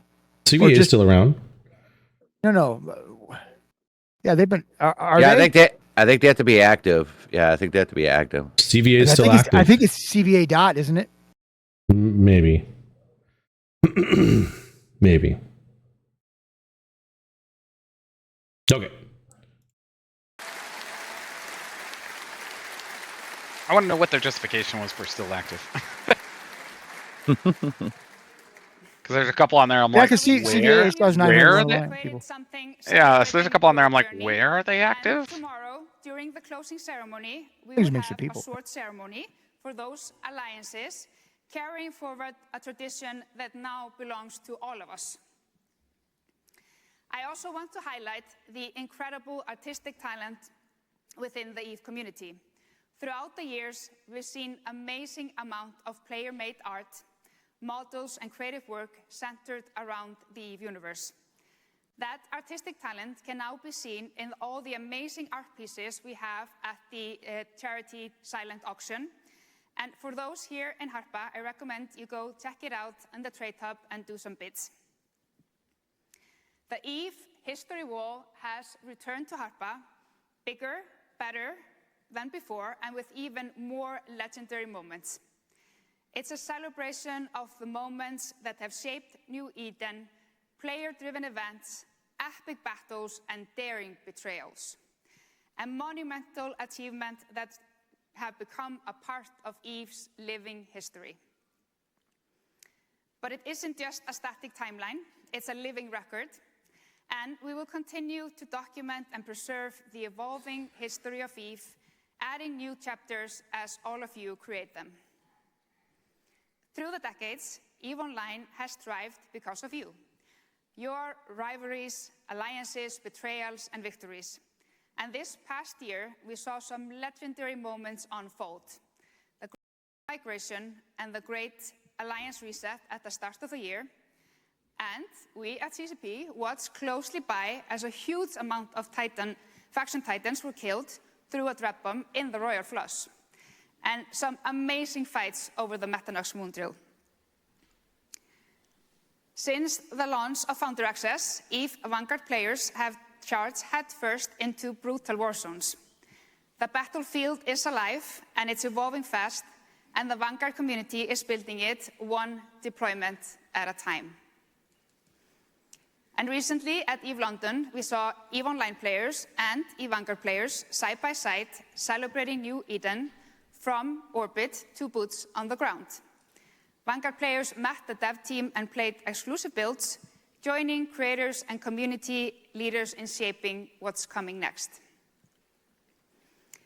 The Vanguard Founders Program is a seat at the table. Founders get exclusive ongoing access to monthly closed playtest and direct access to developers' time, a real say in development. Not just updates, but influence. So if you want to join the Discord server. The EVE universe now spans far beyond PC. With EVE Echoes, we brought New Eden to your pocket, letting millions explore space and build empires on the go. And with EVE Galaxy Conquest, we are expanding that reach even further, delivering strategic warfare, territory control, and epic battles to a generation of mobile commanders. And since its global launch, EVE Galaxy Conquest has been installed over 680,000 times, and players have clashed in an astonishing 78 million battles across the stars. Billions of loyalty points, military exploit, and conquest credits have been earned, spent, and fought over. And players form alliances and claim territory in the true spirit of EVE. Season 4 of EVE Galaxy Conquest kicks off end of May and is the biggest evolution yet. Faster paced progression, new core buildings, expanded commands, and greater fleet capacity, all designed to unlock deeper strategy and deliver the most intensive PvP experience on mobile.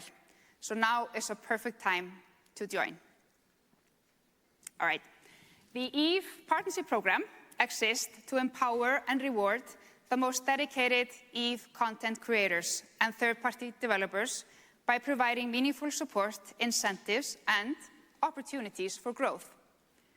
Ever since the start in 2020, we have now more than 200 creators in 8 different languages. And through partnerships with WeHype and Just, we're building sustainable ways for streamers, video creators, and artists to earn from their passion. And these platforms help us support creators financially through campaigns, recognize and amplify your work across the EVE community, and most importantly, share in the success of the universe we are all shaping. And here we have 3 well-known streamers and YouTubers from the program joining CCP developers for a world-class broadcast. Content creators Pando, Loro, Amiomia are here on site in Reykjavik, making sure you all get the latest scoop on what's happening at FanFest with interviews, good vibes, and some general banter. And shout out to Amiomia, who has been here for a week, traveling the country, playing EVE in all kind of different locations in all kind of weathers.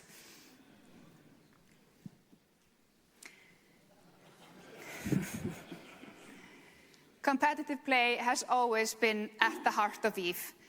And we know that some of the best moments in New Eden come from a high-stake, high-skilled battle.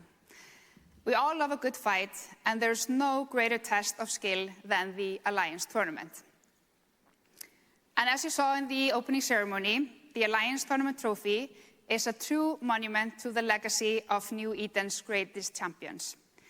It features a figurine taken directly from the statue of the in-game Alliance Tournament monument located in the Monarch system, and its figure takes inspiration from the iconic Keepstar Citadel, symbolizing strength and endurance. Surrounding it, engraved in stainless steel plates, carries the name of every alliance that have claimed victory ever since the very first one in 2005. And we will continue with future champions, also get their names added to the trophy over time, continuing its living history. The Alliance Tournament is a big deal, but it's not the only tournament. We all know a huge part of a healthy tournament scene comes from a variety of competition to compete in. The most recent Charity Cup is a great example, and we want to be able to do more. So we are expanding tournament opportunities to you, the players. We're updating and modernizing our tournament toolset with the goal of bringing you bigger, better, and most importantly, more tournaments. The tools will allow for independence and versatility of tournament organizers, so you can experiment with rule sets and formats matching your creativity. We're not finished yet, but we'll have more information on this soon. And another code for a Discord link. So if you're looking to host a tournament, share some wild theory crafting, head over to the tournament channel on our Discord server and take part in the conversation. EVE War for New Eden. The EVE board game will be shipped end of June. Have some of you checked it out here? Yeah? Looks amazing. Looks really, really good. And we're not known for going the easy route, and the factory manufacturing the game said this has been the most difficult game they've ever manufactured. And here at FanFest, we're hosting the very first official board game tournament. Go check that out.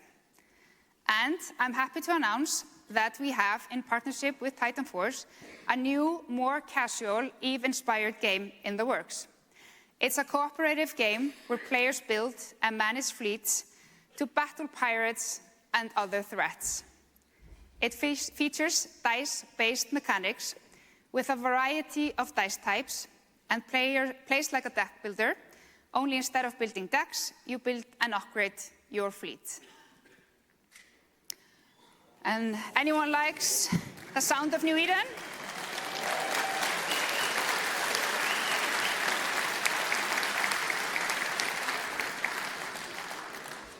So we are bringing the amazing music of Wait, they're EVE making to actual vinyl. records? It will be a double Yeah, vinyl, looks like a mix of classic tracks, and new composition in partnership with Laced Records.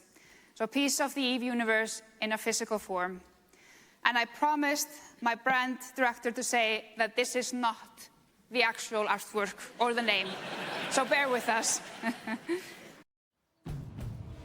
Adventures start with a hybrid you can depend on. What the hell? Ads. What is this? It's a Honda. CRV, hell yeah. Oh We're yeah. exploring some concept, and we'll have more to There was share shit with in you there I soon. wanted to talk about. And I fucking remember that. So everything we talked about so far, the battle, the alliances, the generosity, the creativity, it all speaks to something deeper. EVE is more than just a series of events. It's a living culture. It's a mythology in the making.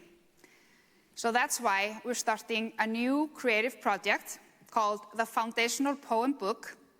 Let's take a look.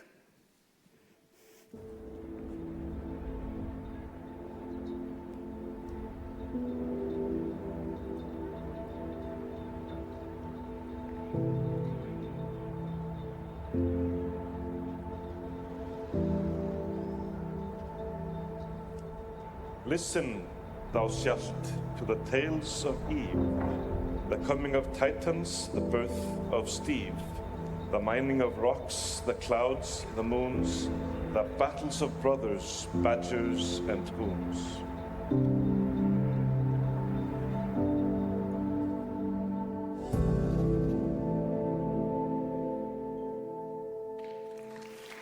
Eve slam poetry. Yeah. The Foundational Poem Book is inspired by the great mythic tradition of the Norse, the Poetic Edda, Völuspá, and Hávamál. It would be a mythical telling of Eve legend, values, and history, a poetic reflection of our universe shaped by the players. It will capture the player-driven ethics, the unspoken and spoken rules that define life in New Eden. And it will define the chronicle legendary moments and folklore that feel larger in life because in EVE they are. Through this, we aim to honor the culture, philosophy, and stories that define the EVE community passed down through a myth. We invite all of you to share your tales, your codes, and your wisdom so they can live on in a verse. As the Eve Monument stands as the physical symbol of the world we've built together, the stories behind it also deserve to be captured in a way they can live on forever. So, this is Eve, a universe that we have built together, a community that defies expectation, a story that never ends. Thank you for being a part of this journey. I am looking forward to continue on this journey with you, and I'm super excited for what is about to come next. Enjoy FanFest, and please join me with welcoming on stage CCP Burger and CCP Ratati. Do you want to talk about that part? Yeah, I didn't think they'd be able to find somebody who's duller than fucking Hilmar, but they did. Oh no. Some good information in there, but goddamn, I'm fucking struggling. Right. Like Jesus. I mean, they're game devs. They're not comedians or performers. They've got people that are supposed to be like that, right? I know that. Dude, I'm like pounding coffee right now just to stay awake no for shit. it. That was swear to I don't remember anything she said, and I remember thinking, I want to talk about that. And I gone, man, just gone. I'm disappointed. Yeah, give them classes on how to properly give public speeches. Yeah. She's talking about Presentation courses. I mean, come on. Yeah, holy shit, I'm like dying here. Yeah, you can tell because the viewer count dropped by 30 just since we started watching this. I had to fucking suffer through her once already. Yeah. Yeah, I already watched this at 3 times the speed just so it sounded normal. God damn. I mean, what did she talk about? She talked about like all player-driven stuff, right? Like art and tournaments and fucking everything like that. What she talked about, the tournament stuff, if they're going to make it easier to get access to Thunderdome, I mean, I'm sure there'll be some kind of a, they can't give it to everybody, do a little bit of. By the way, I wonder if we gained 10 viewers just since we stopped talking about that. But I wonder if, what the criteria will be to get access to that, because it'd be fun to have just small groups that I'm not going to invite the entire game, but we want to have a tournament within TNT or a tournament within, like something like that, and be able to use those tools. I'm actually looking forward to hearing more about that. Right. And her fucking tone nearly knocked that right out of my balls. Okay, well, here's Burger and Ratati with a little more energy, so this should pep you up. Ready? Really? My 2 favorite guys. Burger is always on that white powder. Hello, everyone. Hello, Yeah, and the skinny jeans. Are you ready for some EVE Online?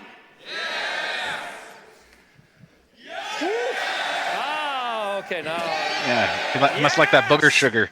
Mm-hmm. It's amazing to be back at FanFest. I've never been at Harpa before. This is my first time in Eldborg, and it's crazy. Just seeing all this passion, all these friends. Is he expecting a flood? Both new and familiar. I met people yesterday doing their first FanFest, and I was like, do we still have those? Or like, what's... We have a lot to talk about, but the most important thing is why we're here, and we've reiterated Eve forever. We're here to make Eve live forever, and it's not just jokes. It's about acting. 18 years ago, when I joined CCP, it felt unreal to start working at a company in Iceland that makes video games. That just didn't, incomprehensible. But soon enough, I realized it's not a game at all. It's a community. And to kind of paraphrase a conversation with a good friend, Asher, it's a cultural phenomenon. It's something that millions of people have been a part of over the decades. And Eve will continue to flourish and grow as long as we do our best to listen and improve while still following our hearts. Thank you all for being here and being a part of this amazing journey. Well, yeah, so in Eve, nothing stays still. You're the ones moving this game forward, and we are here to make sure it never stops. Alliances change, strategies shift, new names make their mark, and old legends return to finish the job. Last time we met here, in Reykjavik 18 months ago, we talked a lot about capitals. And since then, you really fall in love with dreadnoughts. In that period, click, you've actually built 43,000 dreadnoughts. Ooh. And destroyed almost 10,000. But how many of them died? We can do better. I think you do better. Those 43,000 dreadnoughts, they have managed to deal 56.3 billion worth of damage. Decent number, but what is damage? They've actually, this 53 billion amount of damage is equal to 486 trillion and some change worth of destruction. So, great job, everyone.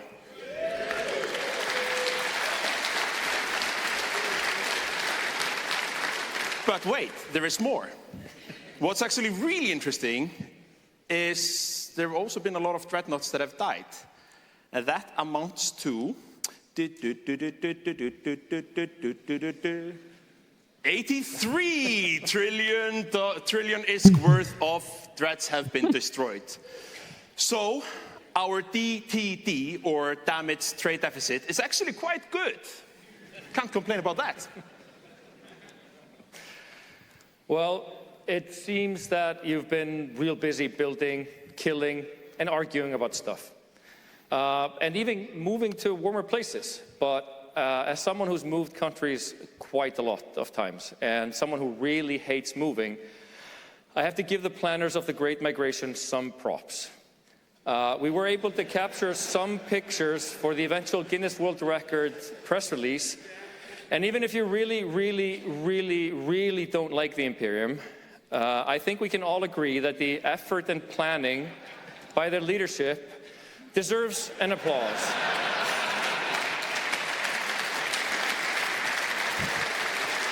So stupid. But we've all seen this meme, and it's super funny, and we can laugh about it, but it's also painfully true. Far too many players give up on the way, lacking confidence, motivation, and purpose. And without new players, well, there is no E Forever. Solving this has been our highest priority for the last 3 years. And it's how we're doing it, not just another tutorial or updating career agent missions. It's a radically different approach that we believe is not just the only way, but the right way for EVE Online. It means leaning completely into the strength of the community. You are what makes EVE EVE. Players are the lifeblood of this strange organism that's now over 20 years old and counting, and we just always need more. Like any network, it becomes exponentially more interesting and more powerful with higher player counts. And the center of the community is found in strong organizations. Any successful organism requires a powerful heart, the player-organized efforts of passion, fleets, corporations, and alliances pushing forward in all corners of space. But we also need something for the mind. New challenges, new weapons of war, a healthy body, evolved capabilities, and some good old-fashioned drama for the soul. And we're here to unlock your potential. You are the champions we need. Our commitment is to improve the game from now on, not necessarily fix the new player experience. We want to add new experiences, opportunities for everyone, but no one does a better job of explaining EVE than you do. You mentor the new players better than we do. So instead of teaching ourselves, we develop tools for you and a safety net to keep the solo players treading water and building confidence. Same goes for the passive and lapsed players. I'm forgetting to click a lot of slides here. Oh, sorry. Passive lapsed players. We're doing the best we can, but we can't reach the lapsed veterans as you do. They're your friends and your family. So the message is clear. We have a bold vision and a long-term strategy to get there with all hands on deck. But just 3 years and 2 FanFests ago, we announced that we were going back into expansion, and that was such a good decision to make. This is where we establish these main themes that we've been working on since. Consistency for us is key. Since then, we've shipped 5 expansions, made a lot of progress, and more than a few mistakes. But we're committed to learning from them. PCU is up, session length is up, and sentiment is up, and the 6th expansion is just around the corner. But a common request from the community has not been only not to add new features, but to iterate and expand on existing ones, revisit older systems and update them, and we have taken that to heart with major updates. Mostly focused on balance, economy, meta, and quality of life, but also to try out smaller, interesting things. Our first major update was really in September last year, mostly to improve on fishing or abyssal rifts, evolving existing gameplay, deepening and extending experiences. And for the record, you can expect a third major update in the fall of 2025, addressing community feedback and more. But we can't do these major updates without the CSM. The CSM 19 came to us in Reykjavik in February, bringing plans, ideas, and a true spirit of collaboration. Much of the content for the major updates came strictly from those meetings, discussions, and debates. A big topic has been force projection, and we are, since the summit, working on a joint roadmap, with the first steps being the Ansible exchanges. But we want a future with safe and predictable home networks, and we want healthy risk and reward when you're traveling longer distances. Fatigue, shipcasters, bridges, filaments, and even new types of structures will be a part of this new solution space and factored into the future. We're not going to pretend that we can solve this with a single action. We want to take solid steps forward, measuring and repeating again and again. And in many ways, we feel that we're out of the woods. We have been innovating heavily in the past, and with innovation comes struggles and a lack of momentum. But as we've progressed, our own confidence has gone up, and we're doing more with less time now. And we're starting to feel that we can share more, and you and the rest of the community will listen and understand where we're going, and that we're making plans, not necessarily promises. We want to talk more, we want to share more, and debate more, and earlier. It's always hard to talk about the future with the uncertainty of game development, especially as it is these days. But we feel that we have enough experience now with 5 coming 6 expansions under our belts, and be more open, more honest, and not afraid to share our vision. CCP Okami's first devlog was the forerunner, and there's way more to come this year. Give it up for CCP Okami, I think. That's ads. Oh my god. I do need something to clean my grill. It's a cool grill. Oh yeah, that thing's fucking awesome. Look at that bad boy. I wish they would. I hate how he's like, we're gonna include filaments. I'm like, could you just I do love when they say good things. I just hope they actually do those good things. Do you want to talk about what they've said so far? Because I think it's gonna spiral out.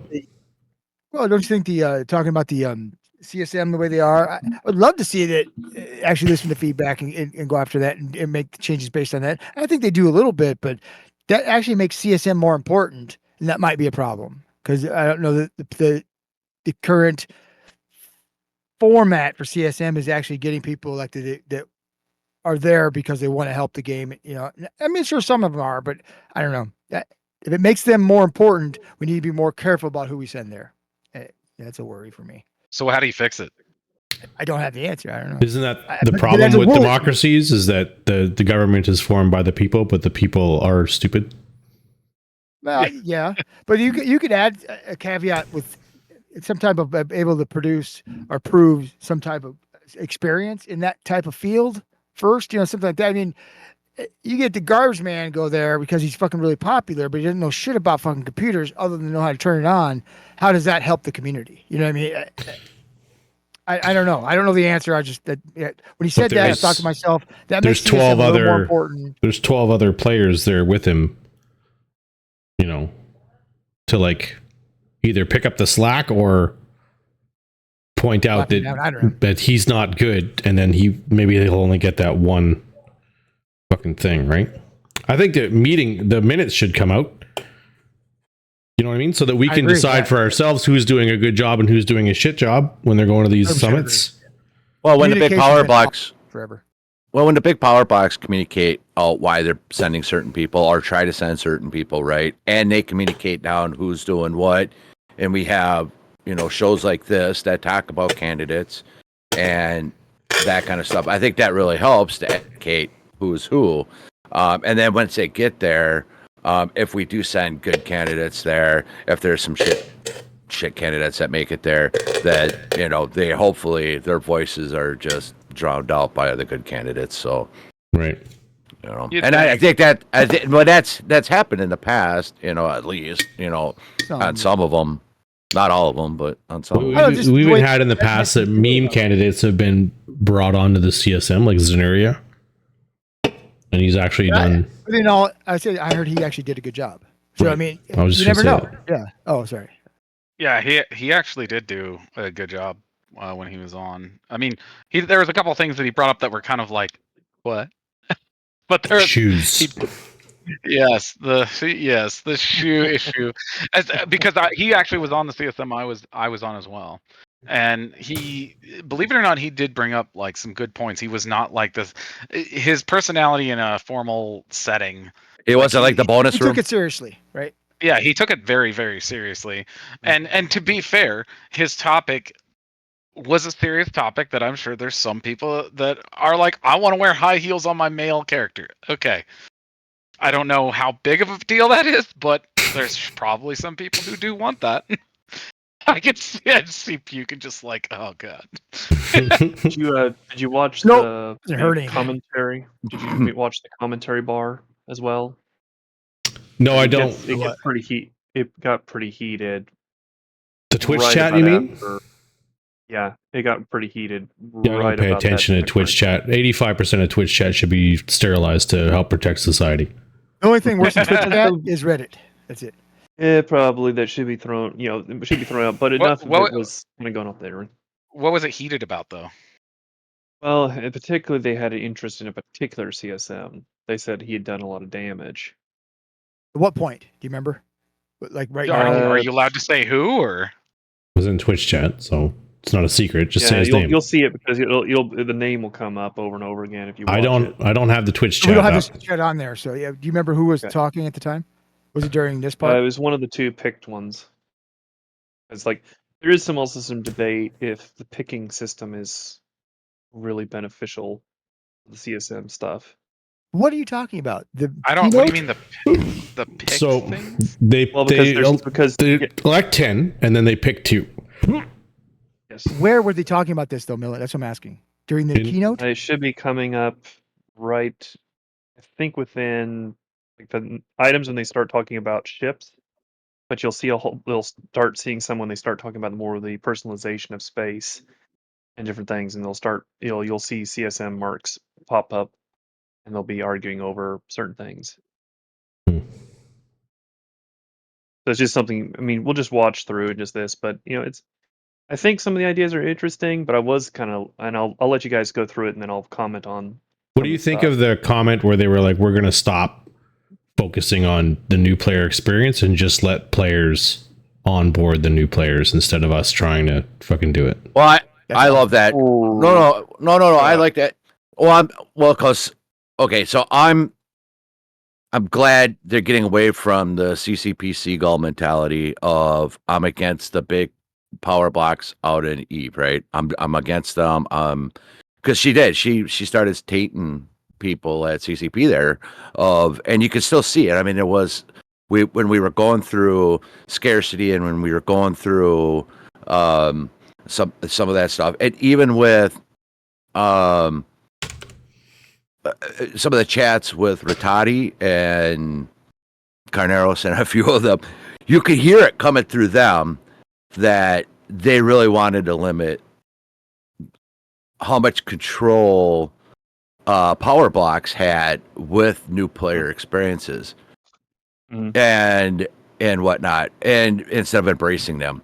And then I think that's where you're seeing a deep dive or a deep loss in communication. People are like, well, I don't give a fuck then. If you don't give a fuck about us, giving a crap about your game and bringing people in and working hard and training people and giving people, experience, content, money, and whatever, then what the hell? Why am I here? Because we're all trying to build a community. We're all trying to build the biggest thing that we can. At least that's what I try to do, what I'm trying to do in the game. But the problem is that first month in Eve is not fun, right? It's just not. Yeah. Even people are walking you through it. It's not that much fun. That's where they're losing the retention. They're not playing that second month. Have And they you ever? can't- Go ahead. No, Oh, go I ahead. was no. They I got to was burn a gonna say, candle for both ends, right? I'm sorry. have Go they ahead, ever Saul. explained how they just select the extra 2 CSM? No, they've never come out and said this is how we do it. But what they've implied is that they know where they're taking the game, and they're going to select a couple of CSMs who are quote unquote familiar or expert in the things they want to focus on. So the first 2 they did it, one of them was like a new player NPSI specialist, and one of them was low sec small gang. And then the next year it was less new player oriented and more small gang, low sec kind of a focus with the 2 picks. Yeah, my biggest problem I always have sometimes with some of the CSM members is that, so like for nullsec, it's funny because everyone always thinks that nullsec is going to get all these shit in the game because of CSM and because they'll get their voices heard. The reality is that all of the guys on nullsec are all very knowledgeable. Or from nullsec know a lot about the things in the game that specifically like to nullsec, but also they have, because nullsec is so tied to the other aspects, they know. So if like somebody from Goonswarm who's elected says we should do this, you can bet your fucking ass if it is something that can be exploited, whoever is selected from fraternity or Panic Horde, they're going to call them out like immediately. Like they will call that out because they will know, like, hey, that can be exploited. Like these guys are trying to pitch something. My biggest problem I've always had though is that CSM always has a couple people who are in not niche areas, but it's just less vocal, less populated. So like wormholes and certain individuals, Mecha Gold, and they do like things where they're like suggesting stuff that there's just not enough feedback from other people who will like explain to CCP this is going to be exploited. Like this is something that is going to be exploited, but nobody is really there voicing it. And wormholers are actually the absolute worst at that. They are the absolute worst motherfuckers about that, where they will state this is something the wormhole community wants. And the reality is that that is what you want as the biggest block in wormholes. But the vast majority of wormholers do not want that feature, but they have like no voice in it. The only voice is like you as this one entity. And the other groups, they don't really interact with that. So like, especially It like should be small representative of the groups, right? The board members shouldn't have 4 people in there. You know what I mean? Well, like for example, if someone from Hard Knocks wants to get elected on CSM, they have enough, or like any of the biggest like wormhole groups, they have enough people that they can get somebody there. But and then they'll say we represent what wormholers want. I had to deal with this when I was on the CSM, and I'm like, but they don't. Like these guys are the absolute worst motherfuckers to get things that no one else who lives in this space wants, but no one is like organized enough. I mean, case in point, no one other than the biggest wormhole blocks wanted tethering to break self-destruct.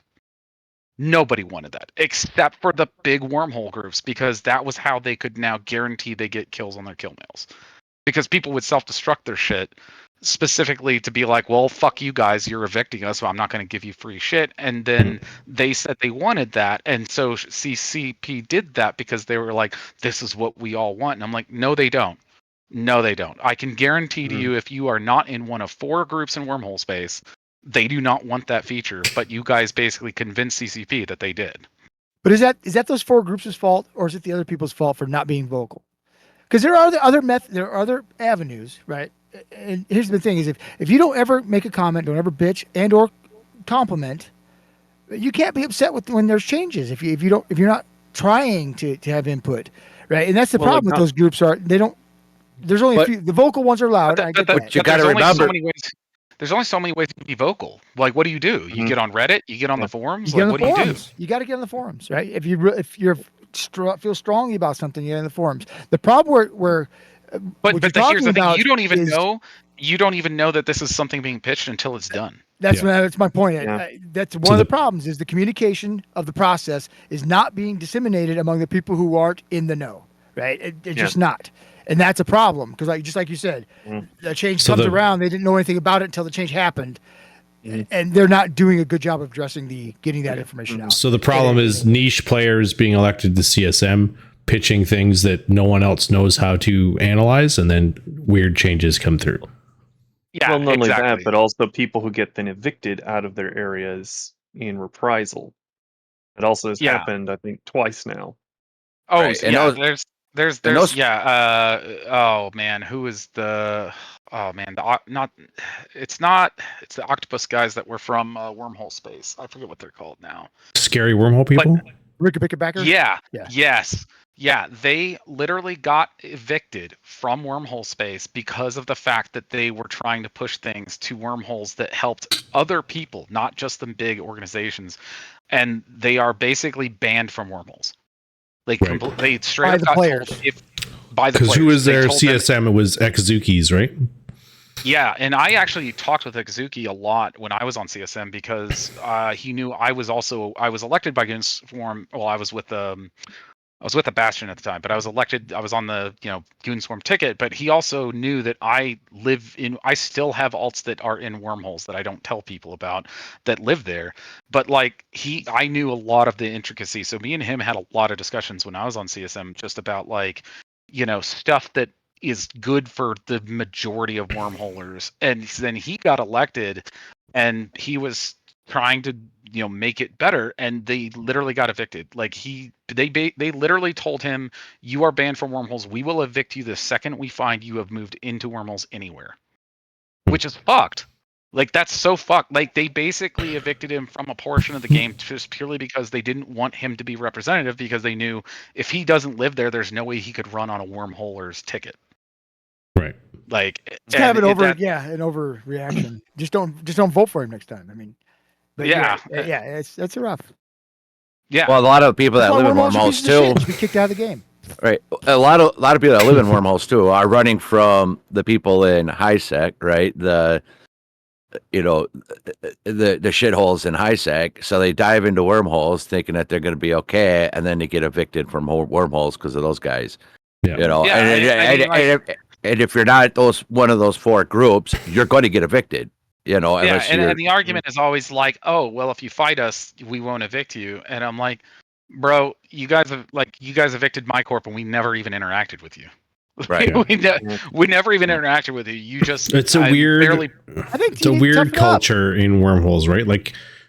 We've lived in wormholes before, and it's okay. We're going to put up an Astra house, but the Astra house can get taken down in a weekend, so you have to put up 3 Astra houses and hope that they don't wreck them all. And if you want to put up a Fortizar, then you have to have certain ships are in the hole because they're going to bring in this ship to try to destroy your fort, and a fort means you have more money, so a fort draws more targets on your back, and then you have to have certain participation and certain activity and fleets and fights, and if you don't provide that, then they'll just evict you anyways. And it's well, when they say Ibushido, it's a real thing.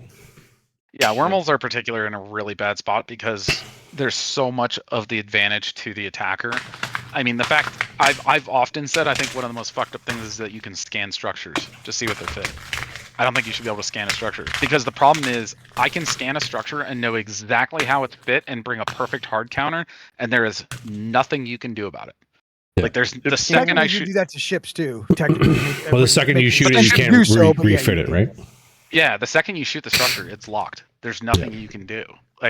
Which maybe the answer is you allow structures to refit still. I don't know. That has a lot of other problems, but I think that at a basic level, you shouldn't be able to scan a structure because it gives all of the advantage now to the attacker. I can hard counter the living shit out of your structure now. Remember also when they made this big pitch about the Astra houses, we're going to clear up all the clutter that's in HiSec. And I immediately, as soon as I heard, I was like, no, this is going to go straight to Wormhole Space and other locations, and they're just going to clean out all the small guys. Yep. Because that's when they Talking swapped about when it they went from to recounter. Yeah, I mean, and that was the other thing too, because originally Astra houses or structures and wormholes, they had the loot fairy. They had the same loot fairy as Posses, and guess who said they wanted to have 100% drop? Yep, those 4 groups. Yep. Those 4 groups, they were like, we want to have 100% drop on structures. And I'm like, you have removed any reason for them not to evict you now. Because at least with Posses, they don't know what's going to drop. Still They don't know what's inside them either. They can't see that. So there was a risk on the attacker of, do you want to do this or not? Now, the only method that you have a defense is you basically have to have multiple structures, and like every month you just take one down. Like you intentionally pinata it so that there's a constant rotation of anything being present, and that's the only defense you really have. That's actually one of the reasons you're seeing a lot of smaller wormhole groups moving back to Posses now, because they're like, Posses sound like a better deal, yeah. Yeah, because Posses shoot back when I'm not there, and they have the loot fairy, so they're not just going to evict us and automatically guaranteed get everything we have. I mean, I get the safety, the asset safety thing not working wormholes. That makes sense. I'm fine with that. I don't understand why you don't have the loot rule. And it doesn't make any sense, right? For mechanic wise, it is kind of shitty. Safety, When they also did safety, I'm on board with. When they did the loot stuff as well, and the Astro House changes, certain groups and even a high sec started war decking like madhouse. Yep. Because for them it was just an assured kill. Now, not a lot of people reprocess structures and things that get destroyed, although that's going to probably change now soon as well. But it is Or you kind of grab the frustrating. core, right? Yeah. Well, yeah, it's mostly the core. Everyone grabs the core because that's the big juicy thing. But the same issue is, even though yes, it was more for wormhole space, it screwed over any small group, even in high sec. So like if you wanted to do something, smack, you got this one particular group rolling in using trig ships, and that was it. You were done. Yeah, and I mean, like, I think that's actually why. I mean, I don't have the data to back this up, but I have seen. It just seems like you're seeing a reduction in a lot of smaller groups operating. Yeah. You're seeing a lot of people, at least from what I've witnessed. I don't have the data. I don't have CCP's data to really say that, but from a personal what I've observed, you're seeing a lot more people that are moving to major groups, because it's like, what is the point of having like a small group of like 12 buddies of mine in a corp? Like what is the point? Well, just don't put a structure up, you'll be fine. But like you said, if you put a structure up, you're probably screwed. Okay, again, the answer you answered my question though. Just don't put a structure up. Okay, what's the fucking point of this? No, I agree, but I'm saying if you want a small group that's going to do stuff together, but if you don't need to put the structure up, don't, because you can't get war decked. But if you're doing stuff you need a structure, you're right, you're fucked. It doesn't make any sense to do so. And at this point now, right, doing it in an NPC station is not tenable.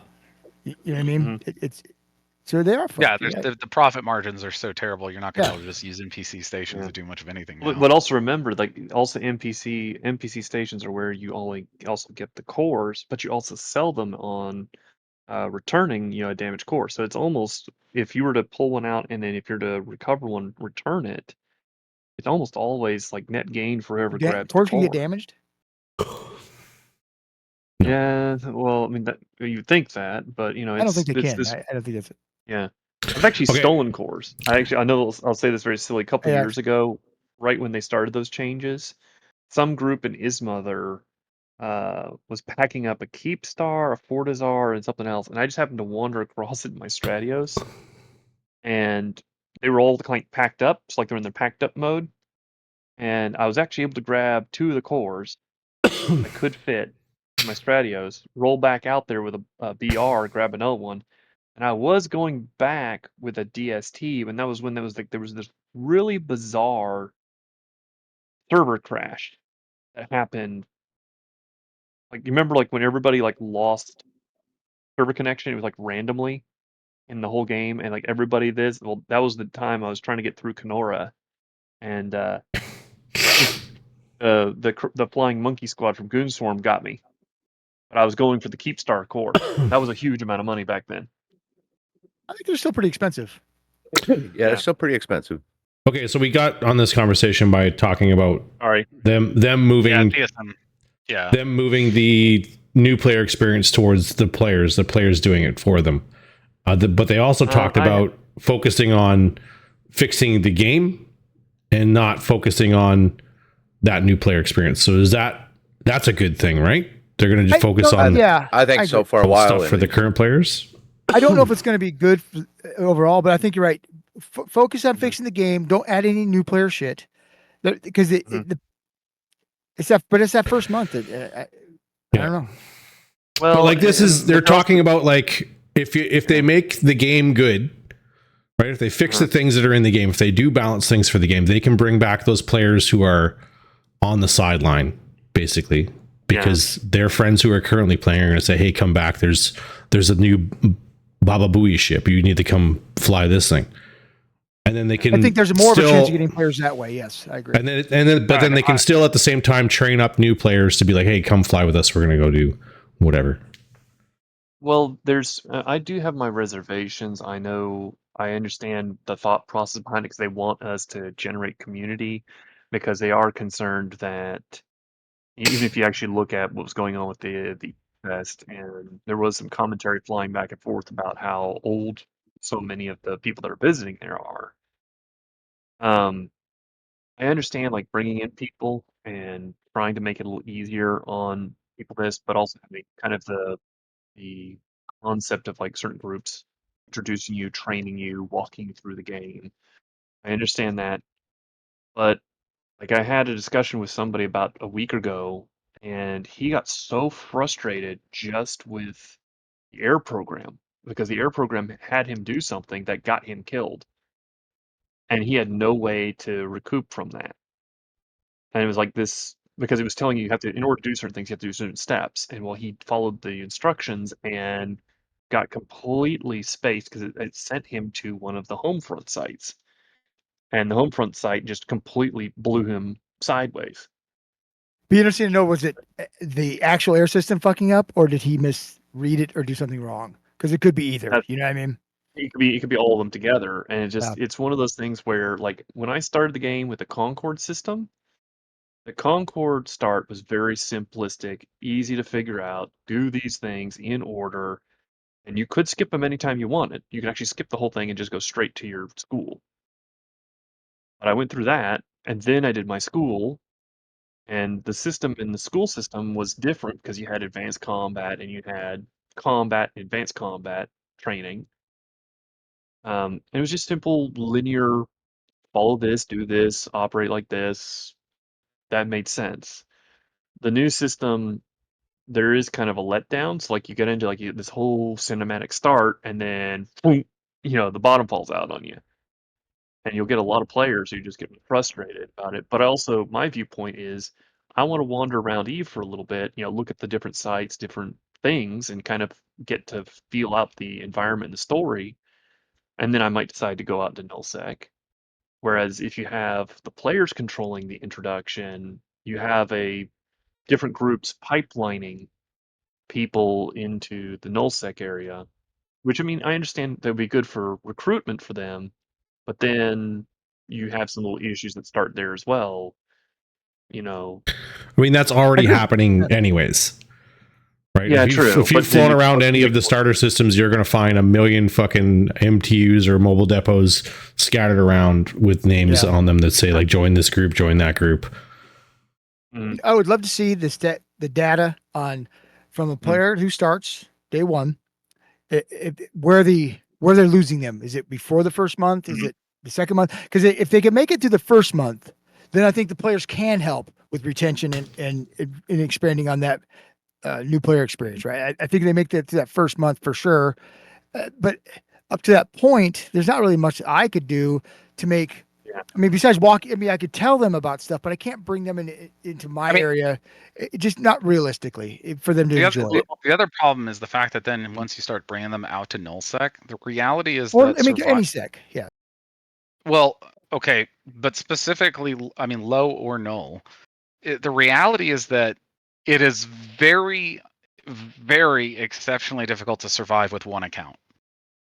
Like it is. I mean, my corp. We had a couple new guys in the last 2 months that we've tried to bring them on. But the reality is, if you only have a single account, it is brutal to try and survive. Even in a big group, you're right. Even in a big group, even with all the intel channels, the reality is like you just don't know. You're going to hit not that impossible. System. It's not no, but it's difficult. never impossible, but the reality is that like it would be difficult even for people who have played this game for years to try and just do things in the game with one account in nullsec or in lowsec. And then that brings into the second problem, and that's that their pricing is ridiculous. I've said for a while, like Eve's pricing is just the most insane shit ever with how much they charge per month when I look at other games, and it's like, dude, do you realize how much I could get like on another game for the amount you charge? Like, I mean, to put into comparison, Eve Online wants me to pay, they want you to pay $20 a month for one account. And I'm like, bro, I could go on Destiny and pay $10 for 3 months of content. Like, Yeah, but you don't have to pay. I mean, I know it's you don't awful. have, I but don't have technically to you pay. don't have to pay. I technically don't have to pay in Destiny either. Like, Well, but also remember, But they're not the remember, same game, though. I mean, they're not the same game, but they're I'm not- just saying, but compared to just other games, like what they're offering for the same price point. Like, but also, if you think I'm about, arguing with you. I'm just, it's just. yeah. but think about this also, guys. The more of you who don't pay, that creates the plexing inflation. Oh, I There's less agree. money coming. Yeah, and so that's the problem that we're now dealing with is that you got all these people that are like, oh, we just wanted free, free, free. But then the problem is there's not enough of the Plex coming in. But then you also have the issue of where some groups are also holding Plex for, like if there's a big new war that kicks off, they want to have strategic reserves so they can Omega all of their sleepers. And my argument to that though is because new players are the best ones that are going to come in and they see a ship or a bunch of ships that they want. They are the ones who would be much more willing to be like, oh, I can swipe my card and get Plex and do this. They will do that. Established players don't want to do that. In fact, I know a lot of players now who are downsizing their accounts because they're like, Plex is too expensive. I can't keep this many accounts going, and I'm certainly not going to pay CCP what they want per account. I have no problem paying CCP. I like the game, and I'm comfortable supporting it. Well, I understand what you're saying. I'm the same. I'm the I same understand way. what you're saying, but I'm comfortable supporting it. Not everybody will be. I do think that CCP did a good job of balancing the alpha omega thing. I think what you get for the alpha for the free account is fine. If you don't want to pay, I that's don't what you have a problem with get. that. I like I that. think they did a good job there. A lot of games don't, though, right? Like between the two paywalls, I think you get a lot of content, but not too much. I don't want them to get everything, but I'm fine with that. A couple months of alpha, then move to the omega. I think that's the way to go for people that are new. Well, it's like the rule of three because I told people it's like if we can get. That's the thing. Also, I really wish we could put forward for a lot of the players is that you don't really have to have the most snazzy thing all the way up to level 5, etc. You just That's need level. not people's mindset, especially new Yeah. young players. It's I want to be able to do everything right now. Yeah. That's Well, but you can actually unfortunate for Eve. It really is. Yeah. Well, but you can, in a very short time period, you can access every single thing, basic, including pirate ships, navy ships, and the T1s, fairly easy as an alpha, or The at only least problem try. with that Yeah. is Eve is a game of there's a difference between skill points and skill, and both of them have a place here, right? Right. I can go out and buy all the skill points to get into everything. That doesn't mean I know how to fly those ships, and that's probably actually worse for a new player than going through it, right? I'm gonna pay a bunch of money. I'm gonna get this blingy ass bullshit. I'm gonna, I can now fly battleships. I'm gonna buy a Nightmare. I'm gonna fucking bling it out. I have no idea what I'm doing. I lose it in the first 5 seconds, right? That's probably worse for that experience than it would be if they just did it, incrementally. Well, Dominant, let me tell you like one story. Like there was actually something I actually stepped in and tried to stop the person from doing it because there was some griefer who told this, I think it was a Chinese player, oh, if you get all these purple mods, it'll make your ship completely better than anything else. And so like he had like a praxis that was so over purpled. I was horrified. I realized like really quick. I was like, oh, the amount of money in order to get that. And I was like, this guy's gonna get completely flattened, and then that's gonna be another person who's gonna be real pissed off. I was like, the guy probably spent because like right now, 2,000 Plex is about 20 billion.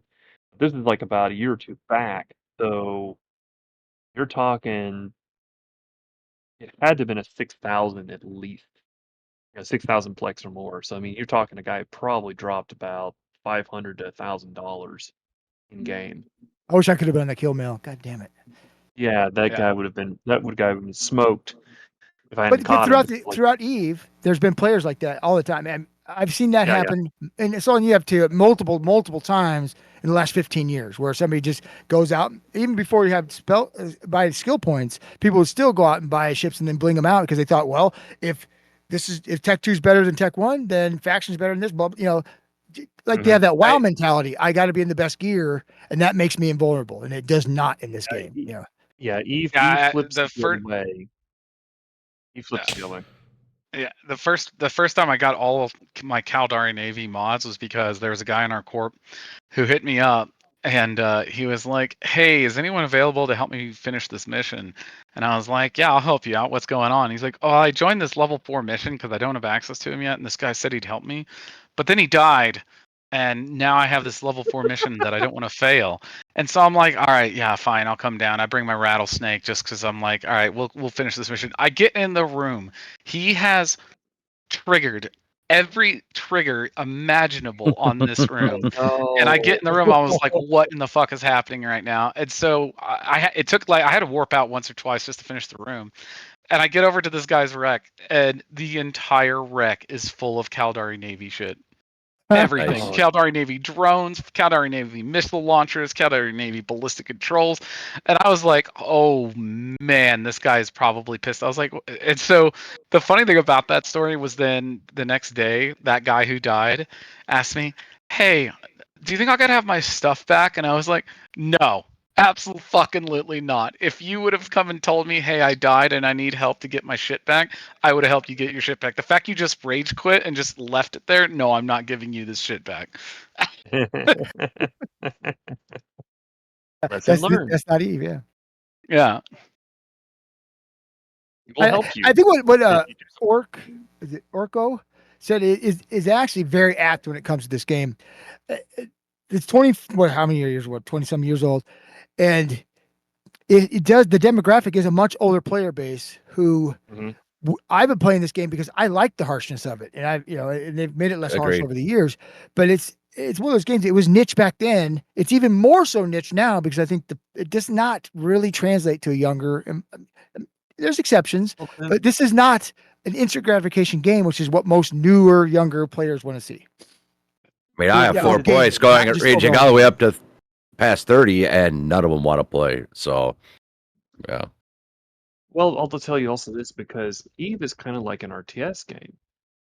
You don't your real-time strategy. You don't really have a lot of younger people that really know how to play one because they're just used to smash a button. But if you're one of the people that actually likes to think out stuff and think where it's gonna go, usually I've been in this game 5 years, and it's kind of funny because people laughed at me like, "Oh my gosh, why are you doing all this crazy?" Well, because I'm trying to figure out all the dang stats. There's still more stuff to learn. Even when they add these new ships, I've got more stuff to play with. But it's also frustrating because then they also have a cultural thought process as well of a dogma of what the group tells you this is the only way you can do this. And so sometimes I think there is a little bit of a stunting of what is potentially possible in Eve when there's actually way many things available, and half the stuff that's already been in the game since the start has not yet been figured out. Well, you're in for a surprise then. Shall we move on? We'll move on. I was going to have one more thought. So I had and I used to argue with Dirk about this all the time. Oh, never mind. Sorry. No, you're good. I paused it. I was gonna say. So Dirk and I, but way back in the day, on another show, we used to debate this all the time. There's 3 different things, and I think Domanark knows what I'm going to say. Is Eve a simulation, a service, or a game? Right. You don't know what I know.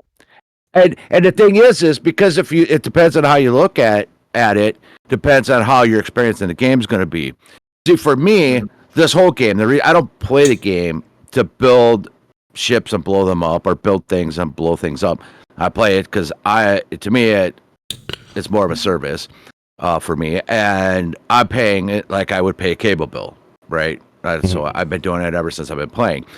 And I use the service to build, because I'm building a community, right? I got the corp, and I've been helping with alliances and all that stuff throughout my career. And, when we did Podside back in the day. And, we have our own gaming network, the whole 9 yards. So, to me, it's been a service. Dirk used to argue with me that it was a simulation. That this is a simulation game type of game. Social simulation. Right? That's Well, it could be. Of it for sure, yeah. Right. Yeah. And then there was Random McNally that says it's just a fucking game. It's just a fucking game. That's all it is. Yeah. Random He's not wrong McNally. either, though, It's just a fucking game. And and those people that are like, you shouldn't have to metagame. You shouldn't have to go to any websites. You shouldn't have to do anything. I should be able to play with one account. And I should be able to do everything in the fucking game with one fucking account. And I was like, my mentality, it goes way back to CCP Soundwave's ideas, where this game is not, or whatever, the service or whatever, it's not fair. And the more you put into it, the more you're going to get out of it. Yeah, the person has that attitude, though. This isn't the game for them, right? It just isn't. Not all games are for everybody. Right. True, but you have to also ask yourself, if you have more people that are saying that than you used to, is it what you want to have happen? And that is the problem that they're starting to run into, is the fact that it's like, yes, there is a lot of people like you who want the game to be the way it is. But the problem is if that mentality is then causing your game to essentially slowly start dying off, because But why was it dying it off when you ran a lot of people out of the game over all these years? The game's been around for over 20 years, and look at how many people left the game because of your dumbass mistakes that you could have fixed, or because you're piss poor management, you're piss poor this or that, messaging and all this, which you could bring it back. Well, some of that's still that too, right? Yeah, a lot of that's just because as the demographic keeps aging and aging. I mean, you got people who are, 40, 50 plus now who've got kids and grandkids that they just don't have the time to play this game. Like they just don't have the what time. The hell, that Solon? Who you fucking? What? Hey, I'm not saying all. I'm not saying all, and I'll be. The older I get, the more time I get to play. So I don't know what you're talking about, but. Yeah, well, not always. Not all. Game you've played? I can't think of anything else I've done for 15 years, game wise. This is the only one. No other game I've played for 15 years. Very little break. I'm just saying, I have a lot of ex-corp members who, they used to do those realms for like 3 hours. They used to do that, and they straight up tell me, they're like, "Man, I'd love to play Eve, but I just don't have the time that I can set up for an hour just to get 2 hours of content. I want to just log in and play War Thunder for 30 minutes and just call it a day because I got to go back to take care of my kids." There's something like that, But that's not something new for Eve, right? Eve's always had that problem. If you're not able to put the time in. I'm just simply stating, though, if you're losing attrition just due to life, let's just say like they're losing attrition to life, and you're not getting them replaced, though, by the crowd that used to be joining, that's where you then have to run into the problem of like, okay, do we need to actually start changing this then? But a lot of us here have ran big organizations, have been in these big organizations, and how many of the CCP changes have actually ran people out of the game, not because of they just got older. Like it was the change, and all of a sudden you've seen the drop in your core, in the alliance. You know what I mean? I've got no sympathy for the crybabies. I'm sorry. Dom's right. I mean, there's a lot of crybabies, or whatever. Yeah, I mean, I got a guy in my corp who straight up told me, like, "Hey, let me know when they allow us to Oracle mine, like with 12 Oracles." I was like, "Bro, it's never happening. Never coming back. And I agree. That's never coming back. Yeah, but also too, when you don't have, when people go, "Oh, the game's got content or whatever," it's like, well, you ran all the sheep out of the fucking game, right? When you're the wolf and you're looking for sheep, and you ran all the sheep out of the fucking game. Because you made it too easy to hunt the sheep. Oh well, yeah. I've said that for a long time. That whalers are the biggest problem. Or whalers are their own biggest detriment, because they always want to make changes to the game to make it easier to whale. And I'm like, well, guess what? You killed all the fucking whales. Well, that's like But the thing is like if you give industrialists, and I've seen this so many times over and over in my corp and the alliances, you give an industrialist long enough time, he changes over to a PvPer. Yeah. Or they have enough. They flip over to the PvP side. It's amazing. And then you'll see PvPers that flip over to the industrial side.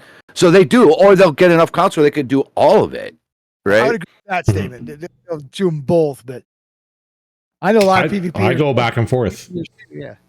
Yeah. I know several miners that you can fucking pull. I think being a multi-role is actually much healthier per se in the game because it means that you're flexible. But you have a better understanding of what it takes to make things in the game too, so you understand the value of things, right?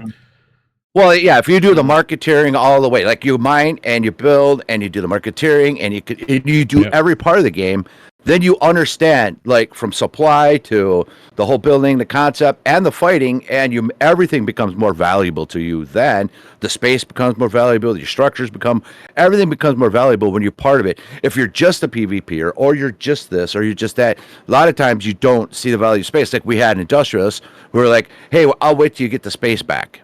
Right?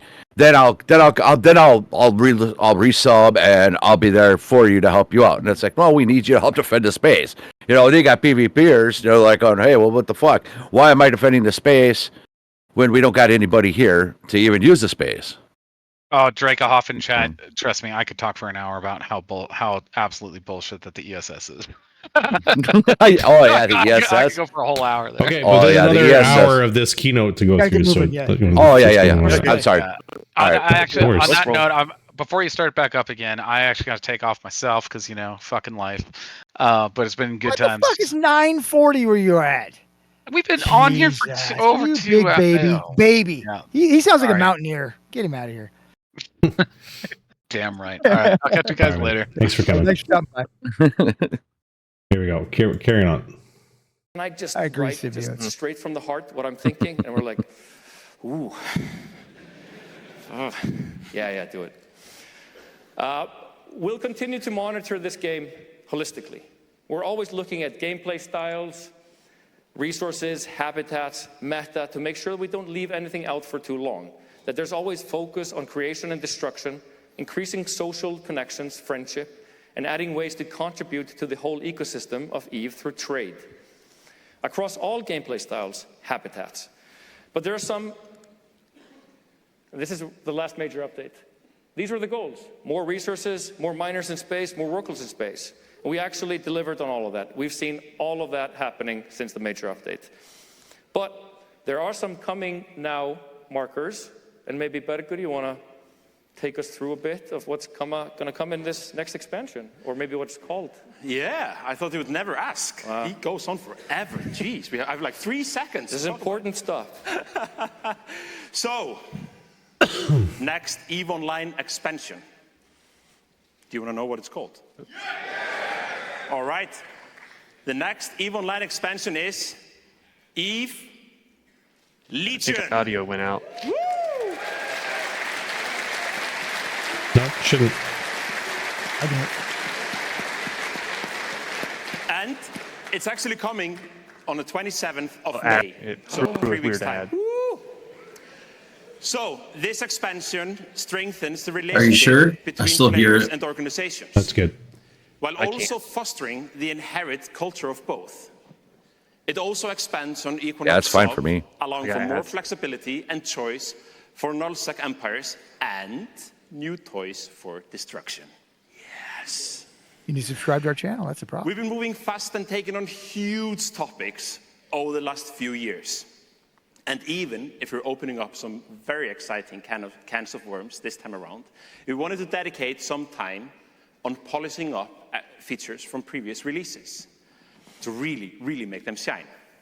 Some of which you actually saw in the March major update, but you will also see in EVE Legion. But on the topic of addressing long-standing issues, here is a topic. The map.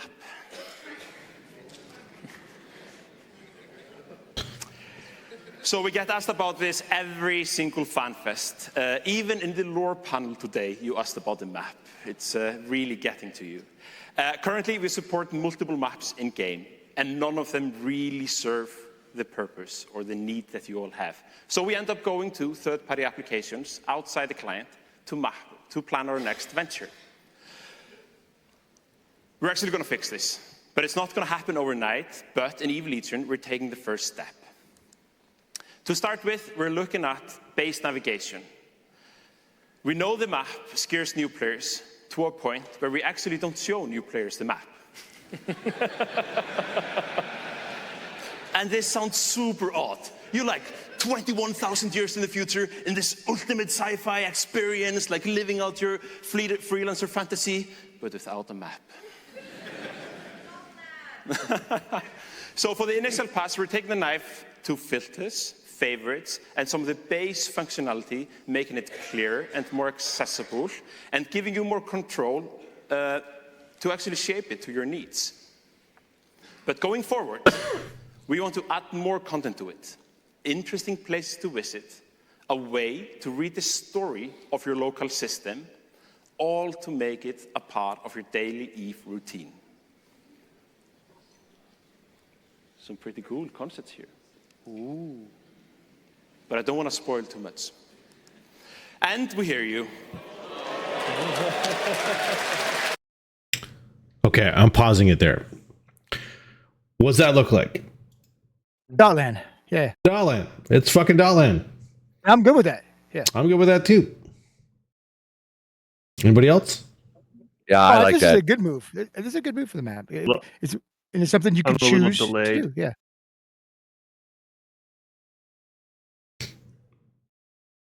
Is it? I'm happy.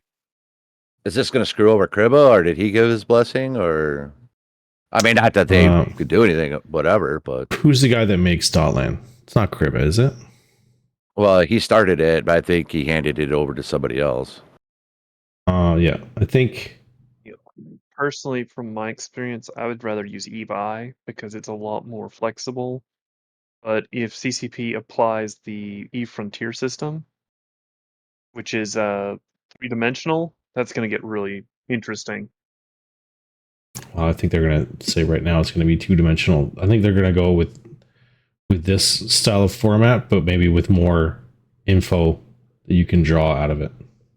Well, yeah, especially when you're FCing. So a lot of times that 2D thing makes it a lot easier. Because I used to print out the dotline maps to help that out. If you have more info at your fingertips of like what's in the system or something like that, that would help. You know, so if it's like dotline on crack, that would help. But Symbiote says is a good point. Dotland still will have a use because I do like to have that map opened outside my EVE client. I agree. Oh, same, 100%. Well, some of the third-party apps have actually kind of forced even Dotland. Like I prefer EVI, and EVI is so interactive, and once you understand how to use it, it gives you way more information than even Dotland does. And so it's like Is it really it's very complicated and a pain in the interactive. ass? Yeah. Well, no, it's actually fairly simple once you get going on it, and it's Well, very easy. Like you actually. GARP is a good tool too, but you know, I still like different Dotland. purpose, right? Yeah. Well, the reason I prefer it is because I like to be able to see it. It's actually a little bit more up to date, and it also I can actually put in different information, so I can actually look at. I can get down to even production quotas. I can actually figure out which areas have taxes, which areas have things here. I know where boosters are, booster regions. I know where different waypoints are on the map that I can find out. I can even check resources if I want to. I mean, and you can do it layer by layer, and I can even track the middle storms as they're moving around an area. Whereas I would agree with you. Dotland is in need of some updating. updates. Yeah, I agree. Yeah. Okay. And like whenever I see, like I do like the on ideas this that slide, Dotland. this is a That's what it is, 2D yeah, view one of the thing kind of universe. needs updating. I know some of the media has not covered a lot of EVE, and they were very surprised when I told them that people would freak out when they would see this, but yeah, this is important. We will continue to work on the map in the coming expansions, but we would really appreciate your feedback and input. So check out the UI corner, aka UI Safe Space, downstairs. The map plays a major role in telling our shared story of the universe. Story that all of us continue to expand every day and set the stage for tomorrow's tales. We strive to give you more tools to write it, and for the last couple of years, you've been busy forging the legacy of your group with corporation projects. And now, to go deeper into all the goodies coming out in this expansion, please allow me to welcome onto the stage CCP Okami!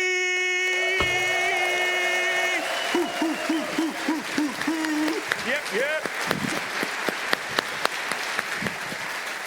Hello, FanFest! I don't know if you guys know this, but it's my first FanFest. Yeah. It's been awesome meeting so many of you out there. But who wants to hear a little bit more about what's in the expansion? Yeah. Let's hear from my bearded brother, CCP Nomad, about freelance jobs. To achieve anything meaningful in EVE, you need to cooperate with others. You know corporation projects that allow structured collaboration within corporations. The evolution of that concept are freelance jobs. Now, you will be able to complete tasks and challenges and get rewards from any corporation, allowing you to pick and choose your opportunities. If you are the CEO or a recruiter, you will use this tool to advertise your corporation and to select recruits. And if you are looking for a corp, the freelance jobs will allow you to collaborate with others and show off your performance. This will be a gateway to getting recruited into a corp, into an alliance, to be able to leave your mark in the universe and make new friends. All this can start with a single job. Hell yeah! So we kind of discussed that earlier. What's everybody's first impression of that? I'm actually less impressed than I was originally. I kind of like it. Being a CEO, the only thing this whole thing needs, though, this whole corp thing needs, it needs API endpoints, so you could track it outside of Eve, like on a website or whatever, or Alliance Auth or whatever. It needs API endpoints. Makes it easier for us, to do stuff with it. They're actually going to add that because that's actually part of the equation. But the one thing that I have an interesting thing is, will they allow non-corp people completely outside of the system to start joining freelances too? That's the whole point. I think you just said that. That's the whole point of it. It kind of sounded like they were kind of working towards that. Yeah. So kind of making people even outside of the corporation do sort of like freelance shit and stuff like But that. this new system's only for that. It's not for people in the corp. It's people outside can get these missions and do them and prove themselves. I believe so. It sounded like they were trying to do it as like a kind of like a recruiting tool. So yeah, I like that. I like that a lot. Let's see if he adds some more details to it. Hold on. Yeah, that's pretty good. Freelance jobs are more than just a single feature. They are our pathway to fully player-generated experiences. Can you imagine a world where every mission is created by another player? Yeah. What about every expansion having a full set of jobs related to every major faction and empire, and completing them led to the unfolding of the mysteries of the universe? This is the paradigm that freelance is leading us down. But not only that, we have developed some new technology that we call the Goldsmith that empowers us to make more contribution methods better and faster than ever before, which means that we can focus more on the bread and butter, giving you guys more missions, LB, can you epic put arcs, and sites. what you're things seeing like on the that. screen? Can you put it as actually in But the finally, group so I can in hear an it? update this summer, we'll also be releasing a robust set of ESI endpoints, Makes it meaning easier that for you me to can track it create, because the delay is going to manage, throw me and when you start scale conversing. your freelance jobs at an unprecedented level.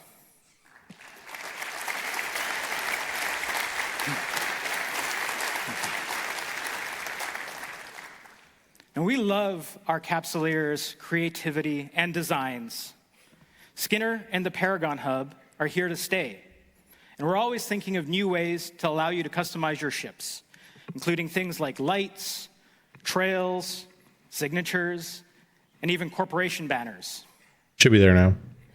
And in an update beyond Legion, we are committed to getting you showing up to your battles in a unified outfit, more streamlined than ever before. Corporation branding, identity, and culture. Hold on, sorry, I rewound it. So he talked more about the freelance jobs, and he kind of expanded on it. With that info that he gave us, like, what do we think of that now? I can't wait to see the system and how it works. Right? That's yeah. Well, so Dom, I'll give you an example. You know how we need parts from all over the universe to build our shit or whatever. We can just set up these freelance jobs now and collect them.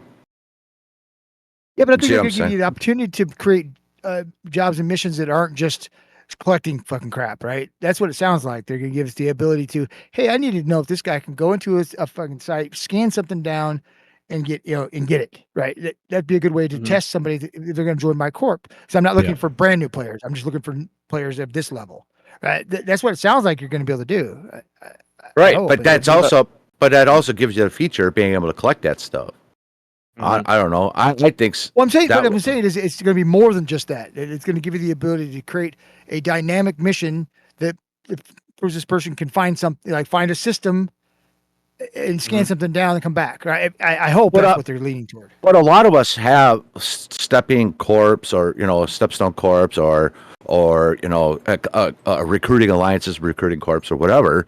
This is another way of doing that without having to have that. You know what I mean? You can have individuals. So you could task a group of corp, and then you can give them rewards on the top of that. You're like, we've always wanted to be able to give rewards to people outside of our corp. Well, shit, you could do this too. So I like those whole idea. But that's saying that they want this to become a mission generator, right? Where I can create a mission, not necessarily just a project or something like that. But more dynamic than just projects. That's what it sounds like. Anyway. Well, what if you do it where it chains missions? So let's say your corp does a freelance. You want certain components, let's say, from various, let's say, level 4 missions. Right. And what you do is basically you can chain either the requirement to run a certain mission. I don't know how they would do that, but they could possibly, maybe with this information, they may end up doing it where they can track how many missions somebody's done. Or they'll just say, I want this module. And then people figure out, oh, this is the only place I can generally get this item on a regular basis. Well, how many of you guys already have access to the management thing already? How many of you guys already play around with it? Like core projects, that kind of thing? Yeah, the core project. Yeah, the core project thing. I don't use it. I'm a corp of 3 people. So. Okay, so in the core project, you can already do all of that. Right. Like this just takes it outside of the. This just takes it outside of the corp and allows randos to do it. Right. Right. Yeah. So a corp like mine, of corp of three characters, all on one account, I can decide that I want to build that new Angel Dread, and I can turn each component of it into a freelance job. Right. Bring me this many minerals. Bring me this many LP. Bring me this many. Right. You could have certain places where you would have a drop point. You can already do that. Like you have a corp office somewhere, you could say, I want it dropped here. Yeah. Right. And they get a credit for it. And that's why I said they need API endpoints, because that would help you too. So you could track the stuff outside of game, like on a website or something like that. Symbiote said that they already talked about that they are going to they're working on the API. Okay. So. Right. So, there is one problem though. This could actually allow a lot of groups not to interact. Like this actually could create more of a detachment from the market system. Well, not only that, but also standings. Our contract systems. Yeah, there might be some decoupling there that could be possible. And I do have my concerns about that because it also could be a way of CCP kind of sidestepping some issues that have been long term in the game. Like we don't really have very efficient ways of resetting standings other than, your your SOE arc, which is 4 times a year, every 3 months. You can buy those tags. There is a way That's to only do for it. security status. That's only for security status, not standings. Right. But then there's also the other thing too, is like, okay, what if you want to get so if you get high sec tags, now here's something interesting. Faction warfare tags and certain high sec or even Concord tags are very valuable in nullsec, pirate nullsec areas and their markets. You can turn them in for a lot of ISK. Let's say you don't want to go back into, because your standings are too low, you don't want to go back into high sec or low sec to grind through missions or whatever it takes to get those things. It's too risky. Now you're going to use the mule is going to be basically a series of people that you'll have one guy who's going to be doing all the shooting, taking all the risk. Then you have your mule, the transporter, who's this. You can all be freelance, send it back to your group, and then you're able to profit whatever it may be. Unless people Like figure that's out, what they're planning. Yeah, shit like that. Yeah, but I see where sometimes instead of CCP working on systems that could be used, so there's maybe like let's say an agent in low sec that, or even faction warfare space, that you as a player with bad standings to their empires can turn in some things, bring your standings at least to acceptable level, so you can kind of move around. That would be the burden of the person accepting the freelance mission, right? It's not your burden. Right. True, Their but burden. also you see where the system it's skipping certain barriers that have kind of been put in place because the mechanics thereof in the game that need to be discussed. There's already a way to skip that. You can buy it on the market, right? I mean, I know, there is but, already a way to skip that barrier. So I mean, it's not. Well, like I'm this is saying killing security it. stats wise. Yeah, But I'm just saying from the standings perspective, I see where it kind of So, circumvents. but what you're saying is, if you were doing it yourself, trying to sidestep it, you would have to use another account. So what you're saying, because you're not going to be able to use that account, so you'd be using a different account, right, to get past that barrier. Or like Dom said, you're going to buy whatever that is from Those off items market. are usually available on the market. Yeah, the Right. ones that, if I don't have a good enough standing to go here, I can still get that on the market. Right. I got characters that can't go to certain areas of space, so I got on my other characters that can. I see what I see what you're saying. The freelancing system, you're using other players to do that. Right. So that could be a little interesting issue later down the road. Okay. Just a single feature. That could be They fun. are our pathway to fully player-generated experiences. Can you imagine a world where every mission is created by another player? Yes. Yeah. That's awesome. What about every expansion having a full set of jobs related to every major faction and empire, and completing them led to the unfolding of the mysteries of the universe? This is the paradigm that freelance is leading us down. But not only that, Freelance ganking. we have developed Oh, no. some new technology that we call the Goldsmith that empowers us to make more contribution methods better and faster than ever before, which means that we can focus more on the bread and butter, giving you guys more missions, epic arcs, and sites, things like that. But finally, in an update this summer, we'll also be releasing a robust set of ESI endpoints, meaning that you can create, manage, and scale your freelance jobs at an unprecedented level. Boom. There you go. So there you go. That answers everything right there, right there. And we love our Capsuleers' creativity and designs. Skinner and the Paragon Hub are here to stay. And we're always thinking of new ways to allow you to customize your ships, including things like lights, trails, signatures, and even corporation banners. And in an update beyond Legion, we are committed to getting you showing up to your battles in a unified outfit, more streamlined than ever before. Corporation branding, identity, and culture are a core theme of our development that you'll be seeing from here on out. Now let's take a look at what we're doing in EVE Legion. In the Legion expansion, we're focusing on bringing your corporation branding one step closer to being the same inside EVE as it is outside of EVE. The first step towards this is the introduction of the Corp palette. This is a new way for your brand managers Oh, to set an official this. colorway for their corporation and can be first seen on the freelance jobs that your corporation Okay, sets up. We will be seeing more of the core palette guys, and I many want you to more stop here and think about exciting this. features for your corporation in the future. Okay, so LB, Yeah. think about this. What does this remind you of? Like, if you've Colors? done any gaming, no, the idea. What games have been around that have done this exact same concept? I don't know. No idea. I only play Eve. Okay, well, Dawn of War had stuff way before Eve that had this. Oh yeah, your As army soon as I saw painter. this, Yeah. yeah, Army Painter, all that other stuff. But Halo. Okay. I didn't play. I didn't play a lot of Halo, so. Okay, so Halo in the game, when you create your character, you also create a marker that is for your character tag. It's almost exactly this, but it's like, how did Eve end up waiting this long for something Right. that almost every Well, they other probably tried to game reinvent the system- wheel first and decided they couldn't. That's probably accurate too. They always but do it that. feels like but it feels like we're going back to Halo level of. No, it was because the aesthetic they were going for initially was the grim dark, right? That's why everything was bleak and blab and fucking mood and everything. And then when Skinner came out, they realized that having a paint job on a fucking ship was not going to break the whole goddamn game, and maybe cat ears and pink ships wouldn't be that fucking bad.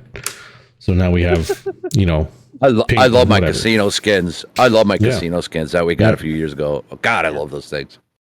Or you'll have the joke about the Gundam color schemes. Like, people will try to make their ships look like the ships out of Gundam. Yeah. Right, like I do avoid those. One of this will be introducing it into corp skins.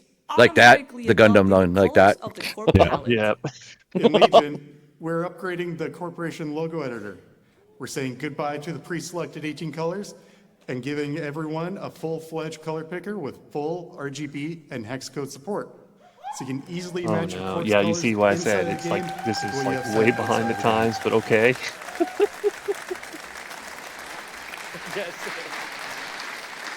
A color picker, finally. Now, okay, As CCP Helmer said earlier, EVE Online ecosystem extends way if only we had a further color than the picker client. for contacts in game. The ESI plays a major part in bridging the gap into New Eden. It's That'd fair make to my life say so much easier. that we haven't always It would. given it the love it deserves. But despite that, you've actually managed to build some incredible things on the ESI. See Killboards, Dotlan, PyFa, Fuzzwork, Rift. These are some of the tools that I use on daily basis or weekly basis. All tools built by superhero capsuleers on the ESI. And then we released the Excel app, and that changed everything. It didn't just democratize external access to EVE, it forced us Actually, in will they understanding also what it be means to increasing build for icons? third-party development.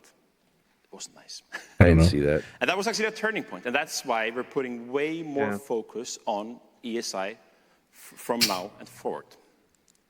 So, at the core, the ESI is the lifeline beyond the EVE client. That's the mission. It's how EVE connects to everything you built around it, from Intel tools, to Killboards, to corp management, to amazing maps, and more. But what kind of a lifeline do we want it to be? Well, the vision is simple. Trusted, stable, and agile. ESI deserves the same reliability as the rest of New Eden. Something you can depend on, something that gets better over time, and that's what we're committing to. We've always prided ourselves on making EVE one of the most beautiful games out there. And not once, but again and again. We've reworked visuals, updated tech, pushed the boundaries of what's possible. Because staying beautiful isn't about chasing trends. It's about keeping New Eden would like to have alive, my skyboxes back, current, please. and worthy of the stories that you write in it. And that's not slowing down anytime I soon. literally have a problem where, like, I can't see the skybox and like jam Recently, the thing. we released brightness a up to major maximum. overhaul to our graphics engine, Trinity. This update unlocked more performance from your graphics card, delivering a smoother, more responsive experience in space, with higher frame rates and improved visual fidelity.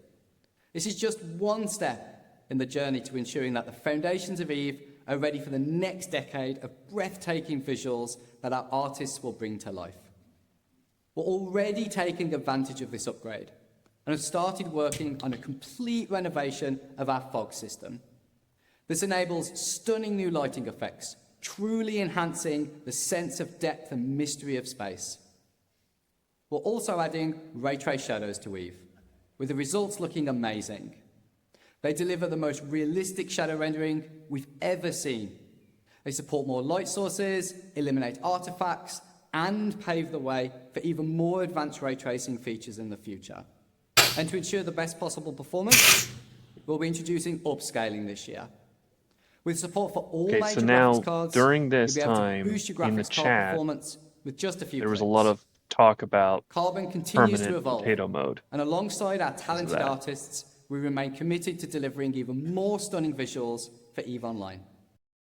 Well, like every time they update the graphics or they change their recommended requirements, there's always a subset of the EVE community that screeches, well, now I won't be able to play this thing on my laptop that I bought in 1998 from fucking Best Buy.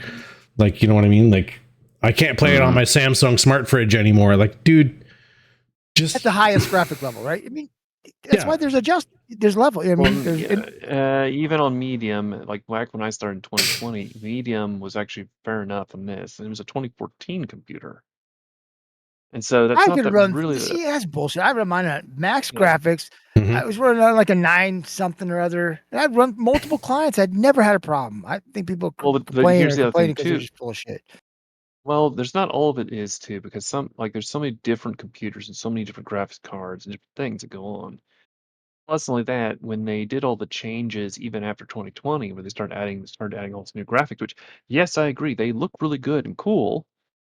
But every time they've added more of this graphic stuff, there's a lot of stuff we can't shut off. Right. It's like, there's But like you're asking a 20 plus year old game to not update their graphics because your 20-year-old system won't allow it.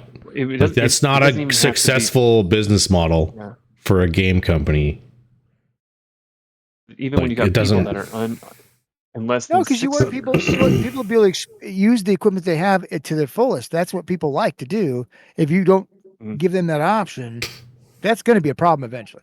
You know. Well, but it's also like when they had Commodore when they needs had to the be concept. upgraded. Yeah, just get her done. Well, but the thing is here is also think about this. So when they were doing the experiment with ETH basically being fitted to the browser systems, it actually was one of the ideas where they were trying to compress everything so that everyone, even people that didn't really have a super powerful computer, could play EVE. Well, but that got tossed out the window, and so we're kind of going more towards the high end of the systems. They're not taking away the low end option, though. Yeah. Right? They're just But increasing the harder. high end. They're I know not you're taking away the increasing low the end. high end. You're putting the high end, but the problem is you're pulling the floor up. And so not everybody can upgrade to get to that, at least a functionality level. There are times right now I have to crank it back down because whenever they add all these new little things into the game, it does drive my computer's, CPU and GPU a little bit But harder that's than the thing. it should. Because things. And there was that's the thing, though, everywhere. But I'm saying it's unreasonable. It's unreasonable to demand a game company to accommodate old equipment just because you don't feel like upgrading. And every time they upgrade to attempt to draw more players in, to attempt to keep the doors open at the fucking company, no, don't do that. Because my Commodore 64 needs to run 14 mining clients in high sec all day. Well, I mean, but that's the other thing too, though, is that from a business perspective, it also can be. It's kind of like War Thunder kind of did the same thought process because their mindset when they also switched over to the Dagger system, they were attempting to make sure that as many people could within reason, be able to play the game. Now, they got around some of the problems with the PC side by then diversifying into the PS and also into the Xbox. So they actually were able even to widen their catch zone. The problem for me is I'm seeing where they're constantly shifting it over, and you actually also in a weird way that also is causing some of the issues for people coming into the game, if you think about it too. If you can't really run the big machines, and if you can't purchase them, that also shrinks how many people even enter the game. And so it is at least a valid concern. Like, to me, in 2020, when they had the graphics experiment where they actually got it where you could turn it on high. You could turn it on high and it would not heat your PC up. I don't know what they did that time, but whatever they did the code, it solved a lot of problems. I don't know why they didn't go with that, because I think what happened was a lot of the people who had the high-end machines said, I don't see any difference. Whereas for the small guys told, hey, look, our computer's running cool, running fast, everything looks great. Oh my gosh, it's on high settings and we're not having any overheating. So what he was That's talking about at the very end here, though, the upscaling thing, right? Yeah.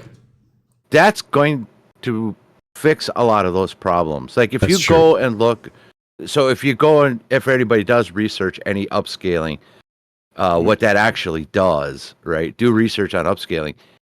You can actually lower your resolution, but it's going to look good, will look better because of upscaling. It's really weird how it works. Yeah, you can lower the resolution but run faster, and it'll look good. So that's what he's talking about. So I think at this point right now, I do agree that with LB this one though, people and whatever is like over time you got to bring the floor up, the minimum requirements. Well, You can't whatever. There's another issue where people demand that individual features have a toggle, right? I want to be able to toggle the fog on and off. Well, no, turn your shaders down to medium, and then the fog goes away. Well, that's not good enough. I want my shaders on high, but I want the fog to turn off. So you want a completely bespoke set of graphic settings just for you, for your particular set of circumstances, because reasons. But that's been something in video games for a long time. If you wanted to, you could put certain sets. Like we had like you have reflections. Reflections you cannot shut off. And many times they actually, as soon as you put your shaders to medium, it punts a ton of stuff straight up to the ceiling high. And even though you put it back down low, it still will, in some machines, will actually overheat them way too fast. So it's like before, you could, in other games, you can actually shut off what you think's causing the problem and still have a nice looking game at the end of the day. But the problem is there's so many things that are made where you cannot shut it off, even if you just want to. I mean, like, maybe I just want to have my ship looking nice, put it on medium. I don't want to have all the shinies and bits and everything else. I just want it to look nice, so it's got crisp lines, everything else. That's all I need. But I understand, like, when they're trying to do it for a graphical perspective, I understand where they're going with that. But I do think they need to have some considerations that, just let people tinker with things and you don't have to worry about it. Already that. You can do that already. No, right? you can't shut As off opposed to reflections once you go effects. medium. There's a lot of effects you can't shut off either on certain settings. Then you have to individually set each one, right? I mean, it's because it says right but the here, problem is still, as I reflections said, you can cannot be turned off. Hmm? Reflections can be turned off, right? But if you set only medium, if you you put just on have to. low. With Carbon, we are upgrading our lighting module for EVE Online. I have everything on high, The first and I just step turn we're reflections taking off and let me is do it. integrating high dynamic range cube maps. Only reflections are The off. Though. nebulas have always played a key role in shaping the visual identity of EVE. Mine doesn't let me This do that. graphic update, scheduled later this year, will take things to the next level, bringing more realistic lighting, a wider dynamic range, richer colors, and finer details across all lighting conditions. Scenes will feel more alive, with a I have to stronger agree with sense of symbiotes there. energy coming from the light sources, creating a more dramatic and immersive experience. Every ship we create is a work of art. We pour our heart and soul into every design. Modernizing your ship fleet is always on our mind. Now we are creating bigger, more impactful packages than ever before. All cruisers are getting a lighting and VFX upgrade, and we're also introducing dramatic new damage visualization on all ships, with the addition of particle, fire, and smoke effects when a ship reaches hull damage, bringing a whole new level to the intensity of combat. In the Legion expansion, we've also redesigned 5 Tech 1 cruisers and all their variants, 13 new ships in total. These hulls now have a sleek, modern design, higher model and texture quality, designed weapon platforms, animation states, VFX enhancements. So how do you guys and feel about the thorax? pushing Love it. I do like it. That's one of my favorite ships. I'm Galante all the way, so. No, I like the what do you call it? The balanced look. That's not symmetrical look. I like that. I'm happy. Even Zealot. Zealot's symmetrical now. Fuck yeah. I might fly it again. Oh, you mean the Mauler hull? No, they showed the Zealot there. After the Mauler. Yeah, the Zealot was there. It was the T1. They're saying T1 hulls. All variants. But the T1 hulls And and, all then variants. all the variants. So the Demos, the Mauler, or the Sacrilege, like they all get all it. cruisers are getting a lighting and VFX upgrade, We'll see. Well, I'll pause it every time one pops up here. and we're also introducing dramatic new damage visualization on all ships, with the addition of particle, fire, and smoke Brutix? effects when a ship reaches hull damage, bringing a whole new level. They're just showing the to intensity damage. of No, combat. that's the damage effect. Oh, In the okay. Legion expansion, we've also redesigned 5 Tech 1 cruisers and all their variants. So there's the sack. That's not a very good angle of it, but But yeah, and then Mauler was first. Yeah. yeah. 13 new ships. in Devoter, total. Zealot, These hulls Celestis.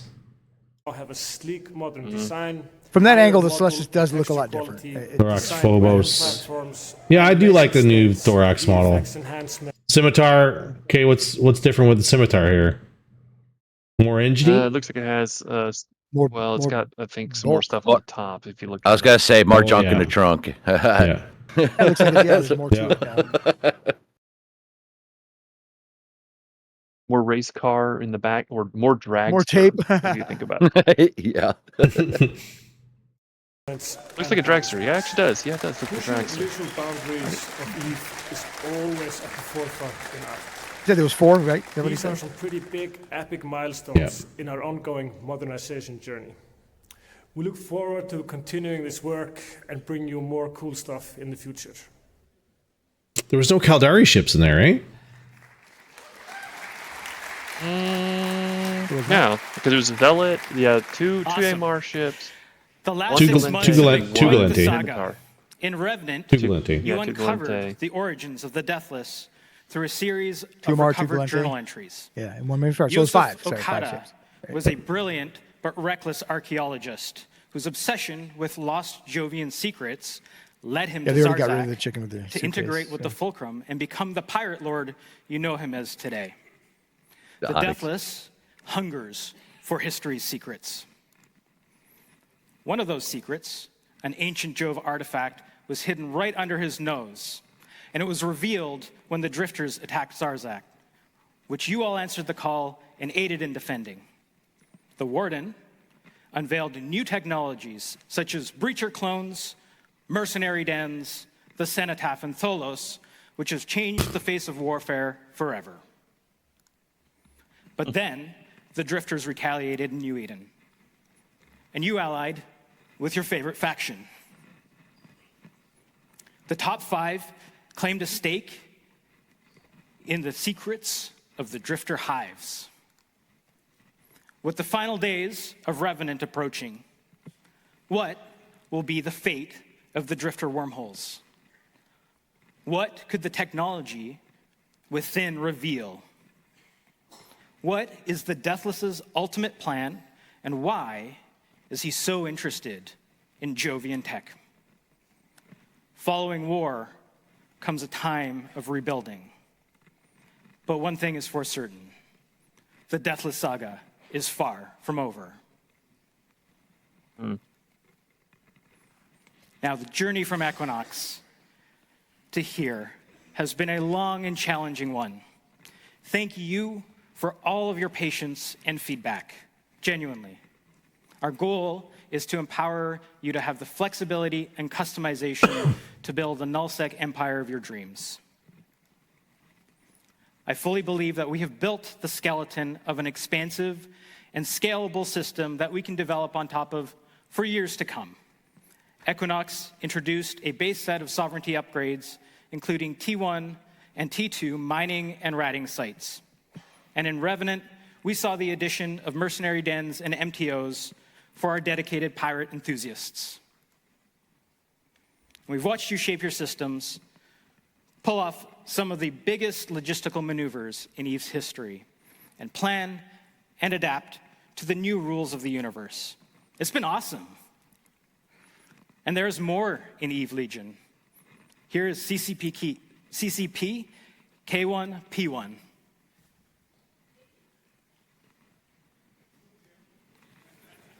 Let's go.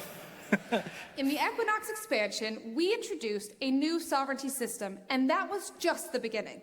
Now, we are able to build on this framework and iterate.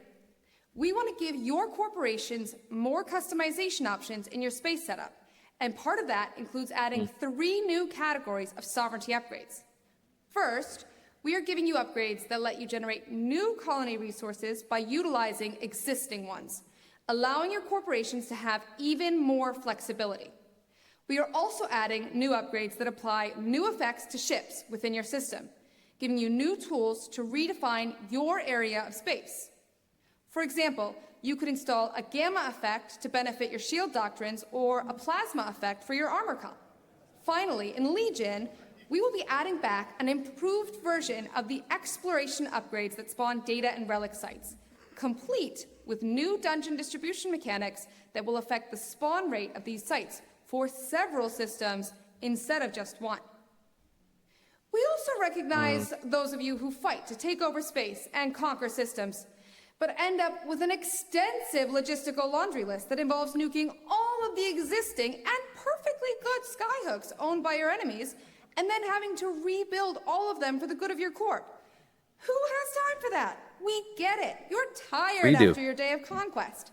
I do. So to help you out, we are adding the ability for you and your corp to immediately capture existing skyhooks and make them your own for a fraction of the cost. So keep fighting the good fight. Conquer space, make it your own, and keep the war effort going. Yeah. Thank you, CCP K1 P1.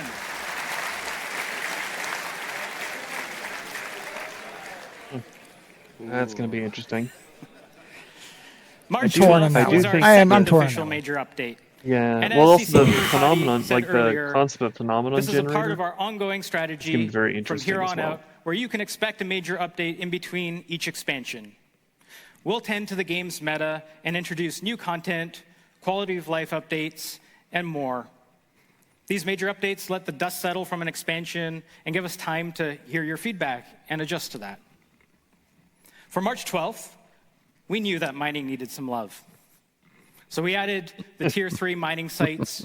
We adjusted Tier 1 and Tier 2 Had a sites. near revolt on their hands. But we also and had a to ton do of something. changes to the balance of ships. We made capital ships cheaper. We also added a bunch of UI and UX improvements, as well as taking a small stab at force projection. And I hope that you're feeling the impact of those changes. All of this was led with the help of CSM 19. So I just want to say thank you so much, CSM. It's been wonderful working with all of you. But even with this is our where if major you're actually updates, watching the chat, it we'll gets still interesting. be pushing for exciting balance updates and quality of life changes in every expansion. We're actively working on a balance pass, for example, building a clear capital ship escalation pass to better capital and super capital fights. And as Revenant wraps, you're already experiencing some of our new content with the Drifter Labyrinth, which you'll soon see an escalation in our upcoming Drifter Crisis Wrath of Tyrannos event. But how could any expansion be complete without a new ship? Yeah. Now this gets interesting.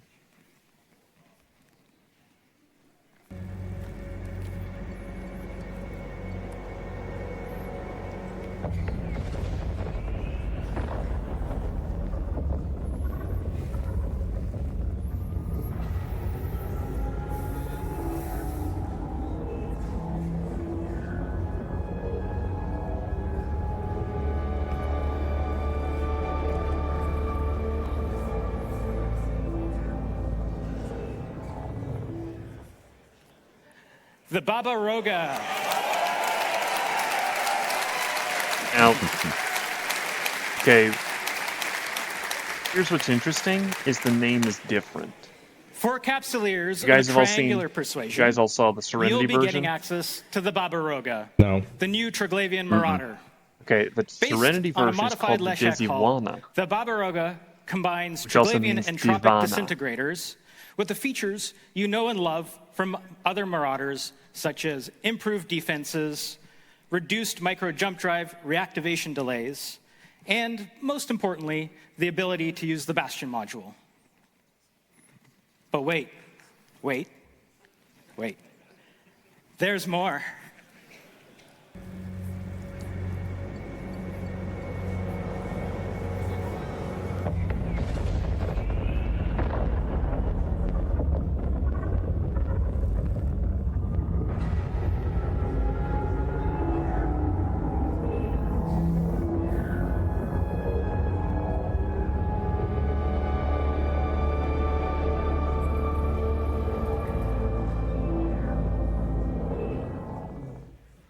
Did it just jump?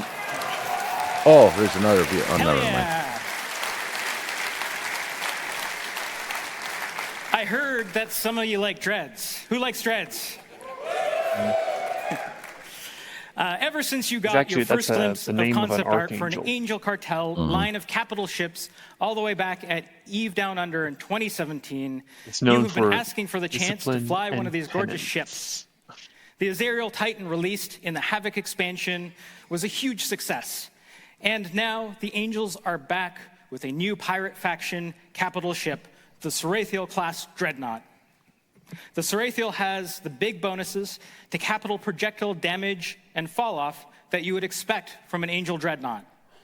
And appropriately for the cartel's focus on mobility, it has the unique ability to use capital micro jump drives even while it's sieged.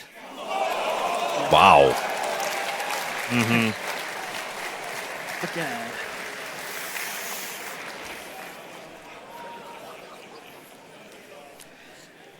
That's just a glimpse of what's to come. We're going to dive deep and dig way deeper tomorrow in the Eve Legion keynote. Thanks so much, everyone, and I hope to see you there. Now, back to CCP Rattati.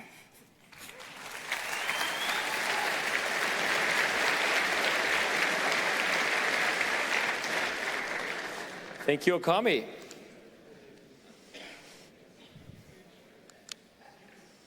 So coming back to this, without new players, there's no forever. But yeah, as you've heard, freelancing is the key. New players need your help, and the solution is coming from within. Please use this tool to engage with new players and reactivate lapsed players by creating goals for them, purposeful goals for them. Embrace them, nurture them, and help them grow to their full potential. Strong organizations allow the community to recruit, train, and motivate lapsed players by giving them purpose, clear goals, ways to collaborate, more agency, and things to do. This leads to a deeper sense of belonging. But viewing this expansion through this lens is important. But freelance jobs are a huge milestone coming in Eve Legion. It's a culmination of now 3 years of expansions, even if it's just a little box on this slide.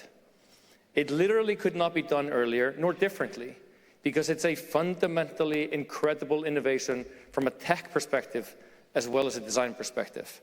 player-made missions. That's why we're not fixing career agents, because we're 100% sure that you will do a better job. Over to fulfilling our ultimate science fiction and a new experience to attract a new audience into New Eden. Please welcome CCP Collins to the stage to tell us everything about our ultra-ambitious MMO, FPS, eVanguard. That last part there, he must have had a hard time saying that because he really distrusts players. All the way at the top as well. Can I hear you? Awesome. Even I know that. God, this is so exciting. Oh my word. Okay, I am CCP Collins. I'm the game director on eVanguard, and I am fucking excited to be here. This is awesome. So, you think they just a year and a half ago, we announced eVanguard to the world at EVE FanFest 2023. I hope so. Who was there? I don't know. We braved doing a live on-stage gameplay demo. That's why I'm a little nervous was, about that. I'm like, oh boy. Quite a scary thing to do, but we managed to pull it off. He caused most of that problem, though, too. So, incredible year and a half from all of the playtests and events that we've run, the community that has been built up, and the reams and reams and reams of feedback that we've trawled through from our community channels. The game wouldn't be where it is now if it wasn't for you, the community. Such features as mining, adaptive weaponry, and manufacturing would not be there without your feedback. So I just want to start this presentation by just saying a big thank you to anyone who's already played eVanguard. Thank you. You're welcome. And to all of you that are maybe cautious yeah, I've had fun doing it. and curious of eVanguard, I'm hoping what you can see this weekend will get you excited about the future to come for the game. What we're building is a massively multiplayer online first-person shooter, a true MMO FPS, not just a big FPS. There's a single mode or a lobby game with a lot of people in it. We're building a first-person shooter as a foundation for a more persistent, social, and player-driven experience. But really, what does that mean, right? We're using New Eden as that platform, as a single experience in a single universe with all players. Whether you are a capsuleer in space in New Eden or a devil in the dirt in Vanguard with a gun in your hand, your power, your wealth, your progression, your equipment, your social connections, your impact, and the reputation you carry, fully persistent across that same universe that does not reset. Now, building this is really fucking cool. In the chat channel, there was stuff starting honestly, about porting. Building this is also really fucking hard. About this time frame. We are a tight team working on this game, and we're building it in the same ethos that has allowed EVE Online to exist and thrive 20 plus years on. We're building this carefully, we're building this steadily, with the components in the right order, and openly with you, the players. So, we've been in pre-alpha now for a year and a half, but we're ready to take that next step. We are really thrilled to announce that eVanguard will be launching into early access on Steam and directly through the EVE launcher in summer 2026. Wow. The whole year away yet. We'll be announcing more details close to the time what that is, but what that will mean is eVanguard live and accessible 24/7. You will be able to, if you can't wait that long, you will be able to play eVanguard, as Hilma said earlier before, in September this year, which is roughly halfway between now and early access, where you'll be able to play the game, see the experience that we're building, and give us that crucial feedback we need before we make that leap. And that early access experience is really important because it's about bridging that gap, bridging eVanguard into New Eden. That universe populated with insurgencies being fought in both spaceships and with gun in hand. Mercenary dens next to skyhook infrastructure as a tether between the economies of planets and space. And from early access, we're about to start populating the planet with Vanguard bastions. Now, what is a Vanguard bastion, I hear you say? Well, you're going to have to come along to the EVE Vanguard keynote tomorrow, aren't you? Happening right here on stage at 11 a.m. UTC and going out live on Twitch as well. But don't worry, I haven't come empty-handed. I wanted to tease some of the content that we've got and hopefully get you along to that keynote that's happening tomorrow, including the first reveal of that new generation of war clone suits that you'll be deploying in as the Vanguard. Ooh. Lots.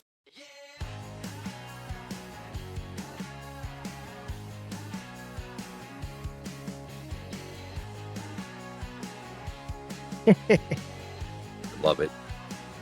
Fuck yeah. Give me some. So, Elby, are you still there? Yep. Is that you snoring? Yeah.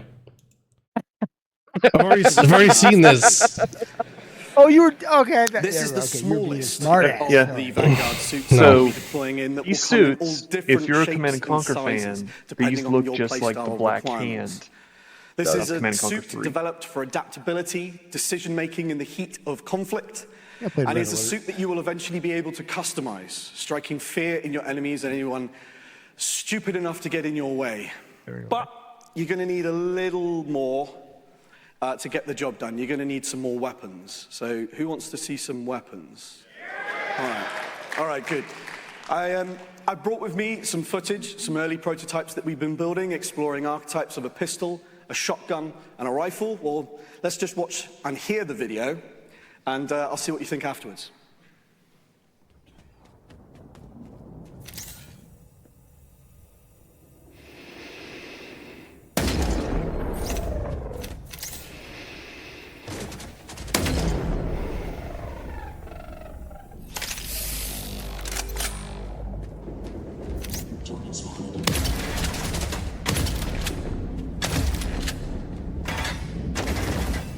Very chunky.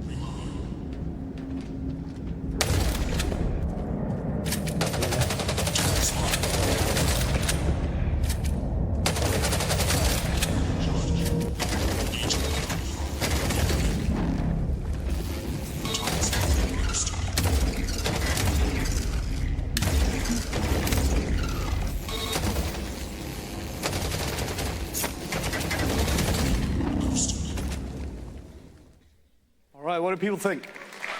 Reminds me of Fear. There was, Yeah. Free No, Vanguard Fear. are designing weapons, moving away from a lot of the Gotta be militaristic stylings that a lot Fear. of modern shooters are leaning on these days, Fear. and instead looking to the Open golden up the era of mirrors. shooters, the late 90s and early 2000s. Your Quakes, your Halos, Q-tips. your Unreal Tournaments. Any fans in the house? Where weapons are fun, Yeah, wholly the unique, chat and are went worthy of a bananas future right around that, not 21,000 particularly years in the positively. future. But we've got a lot more that we'd like to cover at the Vanguard keynote tomorrow, including those bastions, a narrative and player journey that we're building into the game, NPCs and commissions, your own personal war barge, new War worlds, barge. Yeah. Mordu's well, you can call it the war barge if you want. It's 40K yours. lawyer Mordu's coming Legion, right your more way. weapons, and even more going into the experience from proximity chat, Even I knew weapon that. I was like, oh, manufacturing, shit. drop pod insertion, faction variant weapons, squad reviving and down but not out, a banking drone, and even more. You can play the game in September this year, on 16th of September 2025.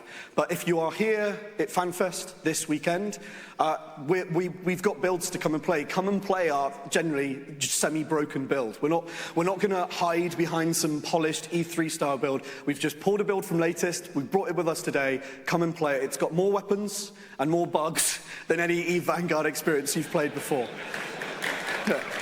Thank you.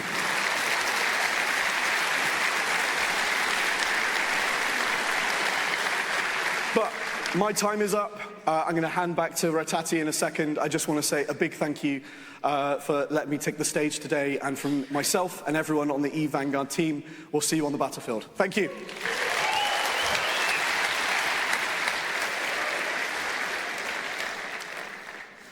Thank you. So, thank you, CCP Collins, and the huge number of EVE players that are enthusiastic about a shooter in New Eden, as well as all the dust bunnies out there. Ooh.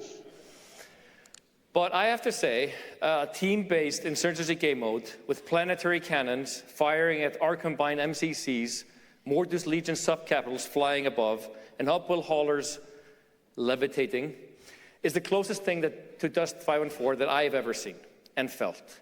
It is absolutely becoming Dust's spiritual successor.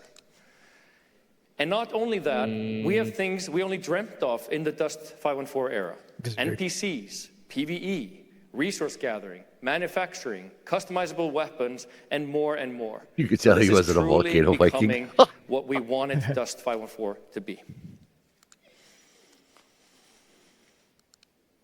But over to a little bit thinking ahead.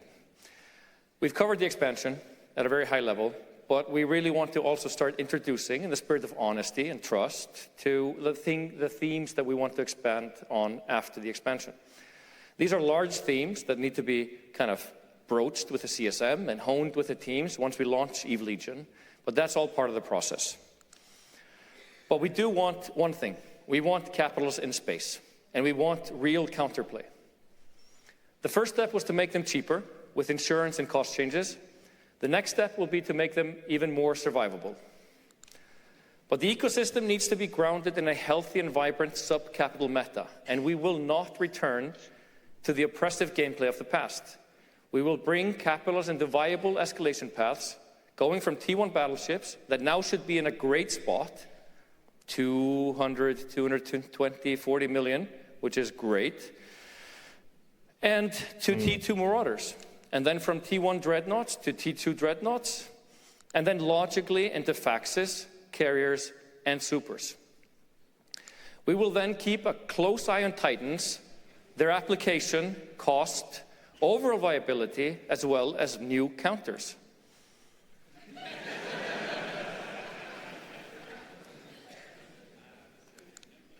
But it's just a part of the solution to increase destruction. We want to give players brand new weapons of war, and we want to iterate and improve some of the existing issues. We've long talked about but there's no counters to those pod guns right now.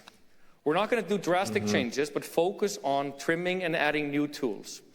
What is the E version of a siege tower? Catapult. Reducing enemy workforce to gain an advantage. Or covert ops deployables, messing with communications. We need your thoughts and ideas in the roundtables and in the halls. But we also want to incentivize players to undock for lucrative rewards. But I think I can speak for everyone in the room. War Engine sounds pretty self-explanatory, but what the hell is Gold Rush?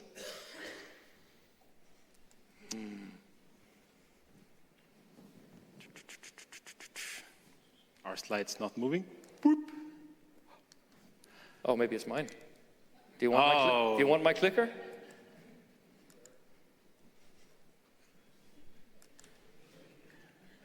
Amazing. Oh, you're good. All right. I guess a video was supposed to play, and it didn't play, but let's try that one more time. Play video.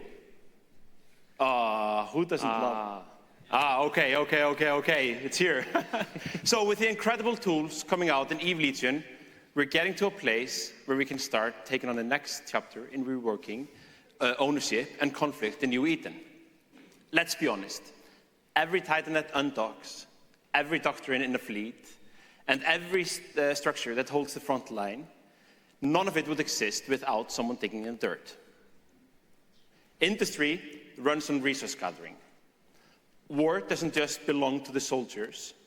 It's won by the builders, the planners, and the quiet workhorses that stitch the boots. Resource gathering is the cornerstone of New Eden.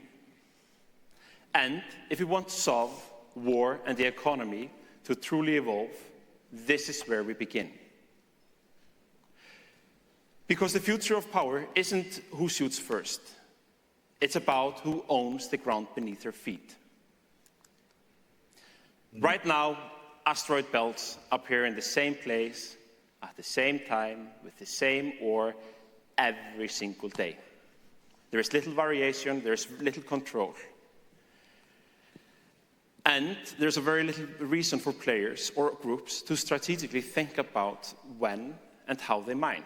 And not only to pick on asteroid belts and mining, salvaging is something that most of you just ignore. That sucks. I agree with you. Resource gathering is passive. Progression is flat. And worst of all, it's a poor conflict driver.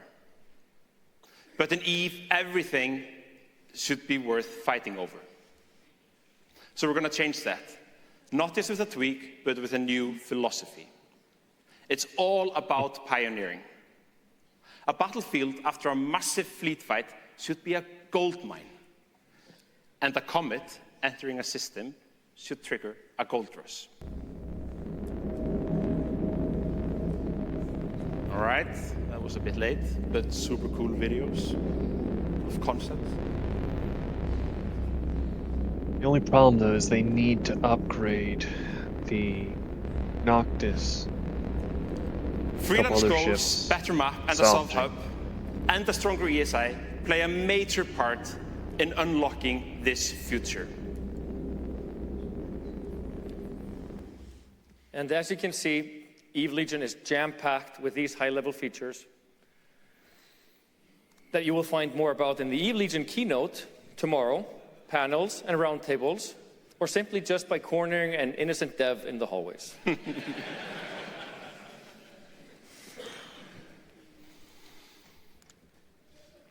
Eve Legion continues our promise of giving you more control of your experience.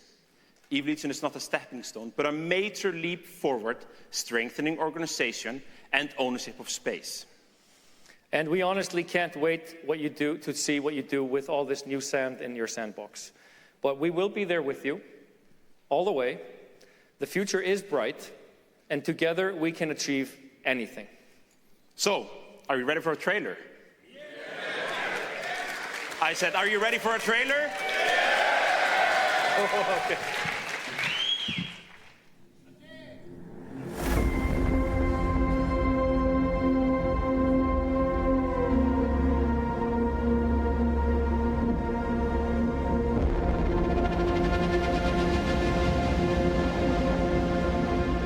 What if I made you a promise? That in the face of adversity, destruction, I could offer unity, an alliance.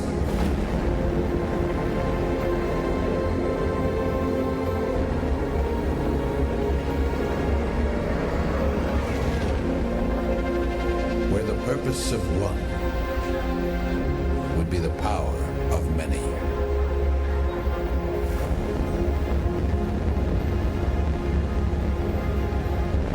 Wielding every strength of the collective towards a unified vision and constructing a future.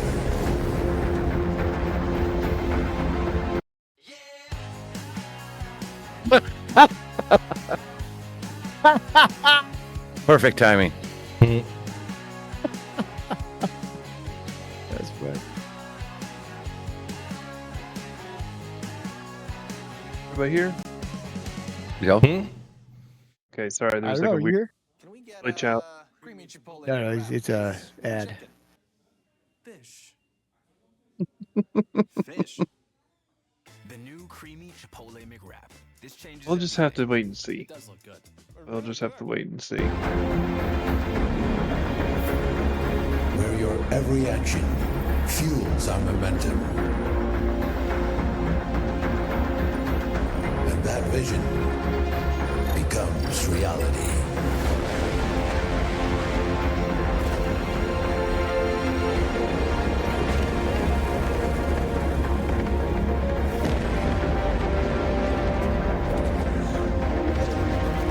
I do like that dreadnought.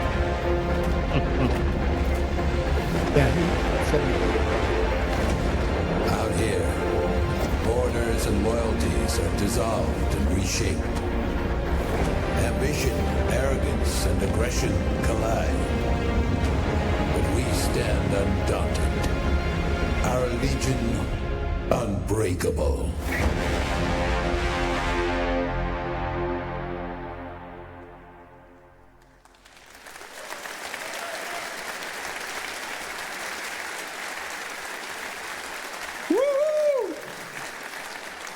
How excited are we for Eve Legion?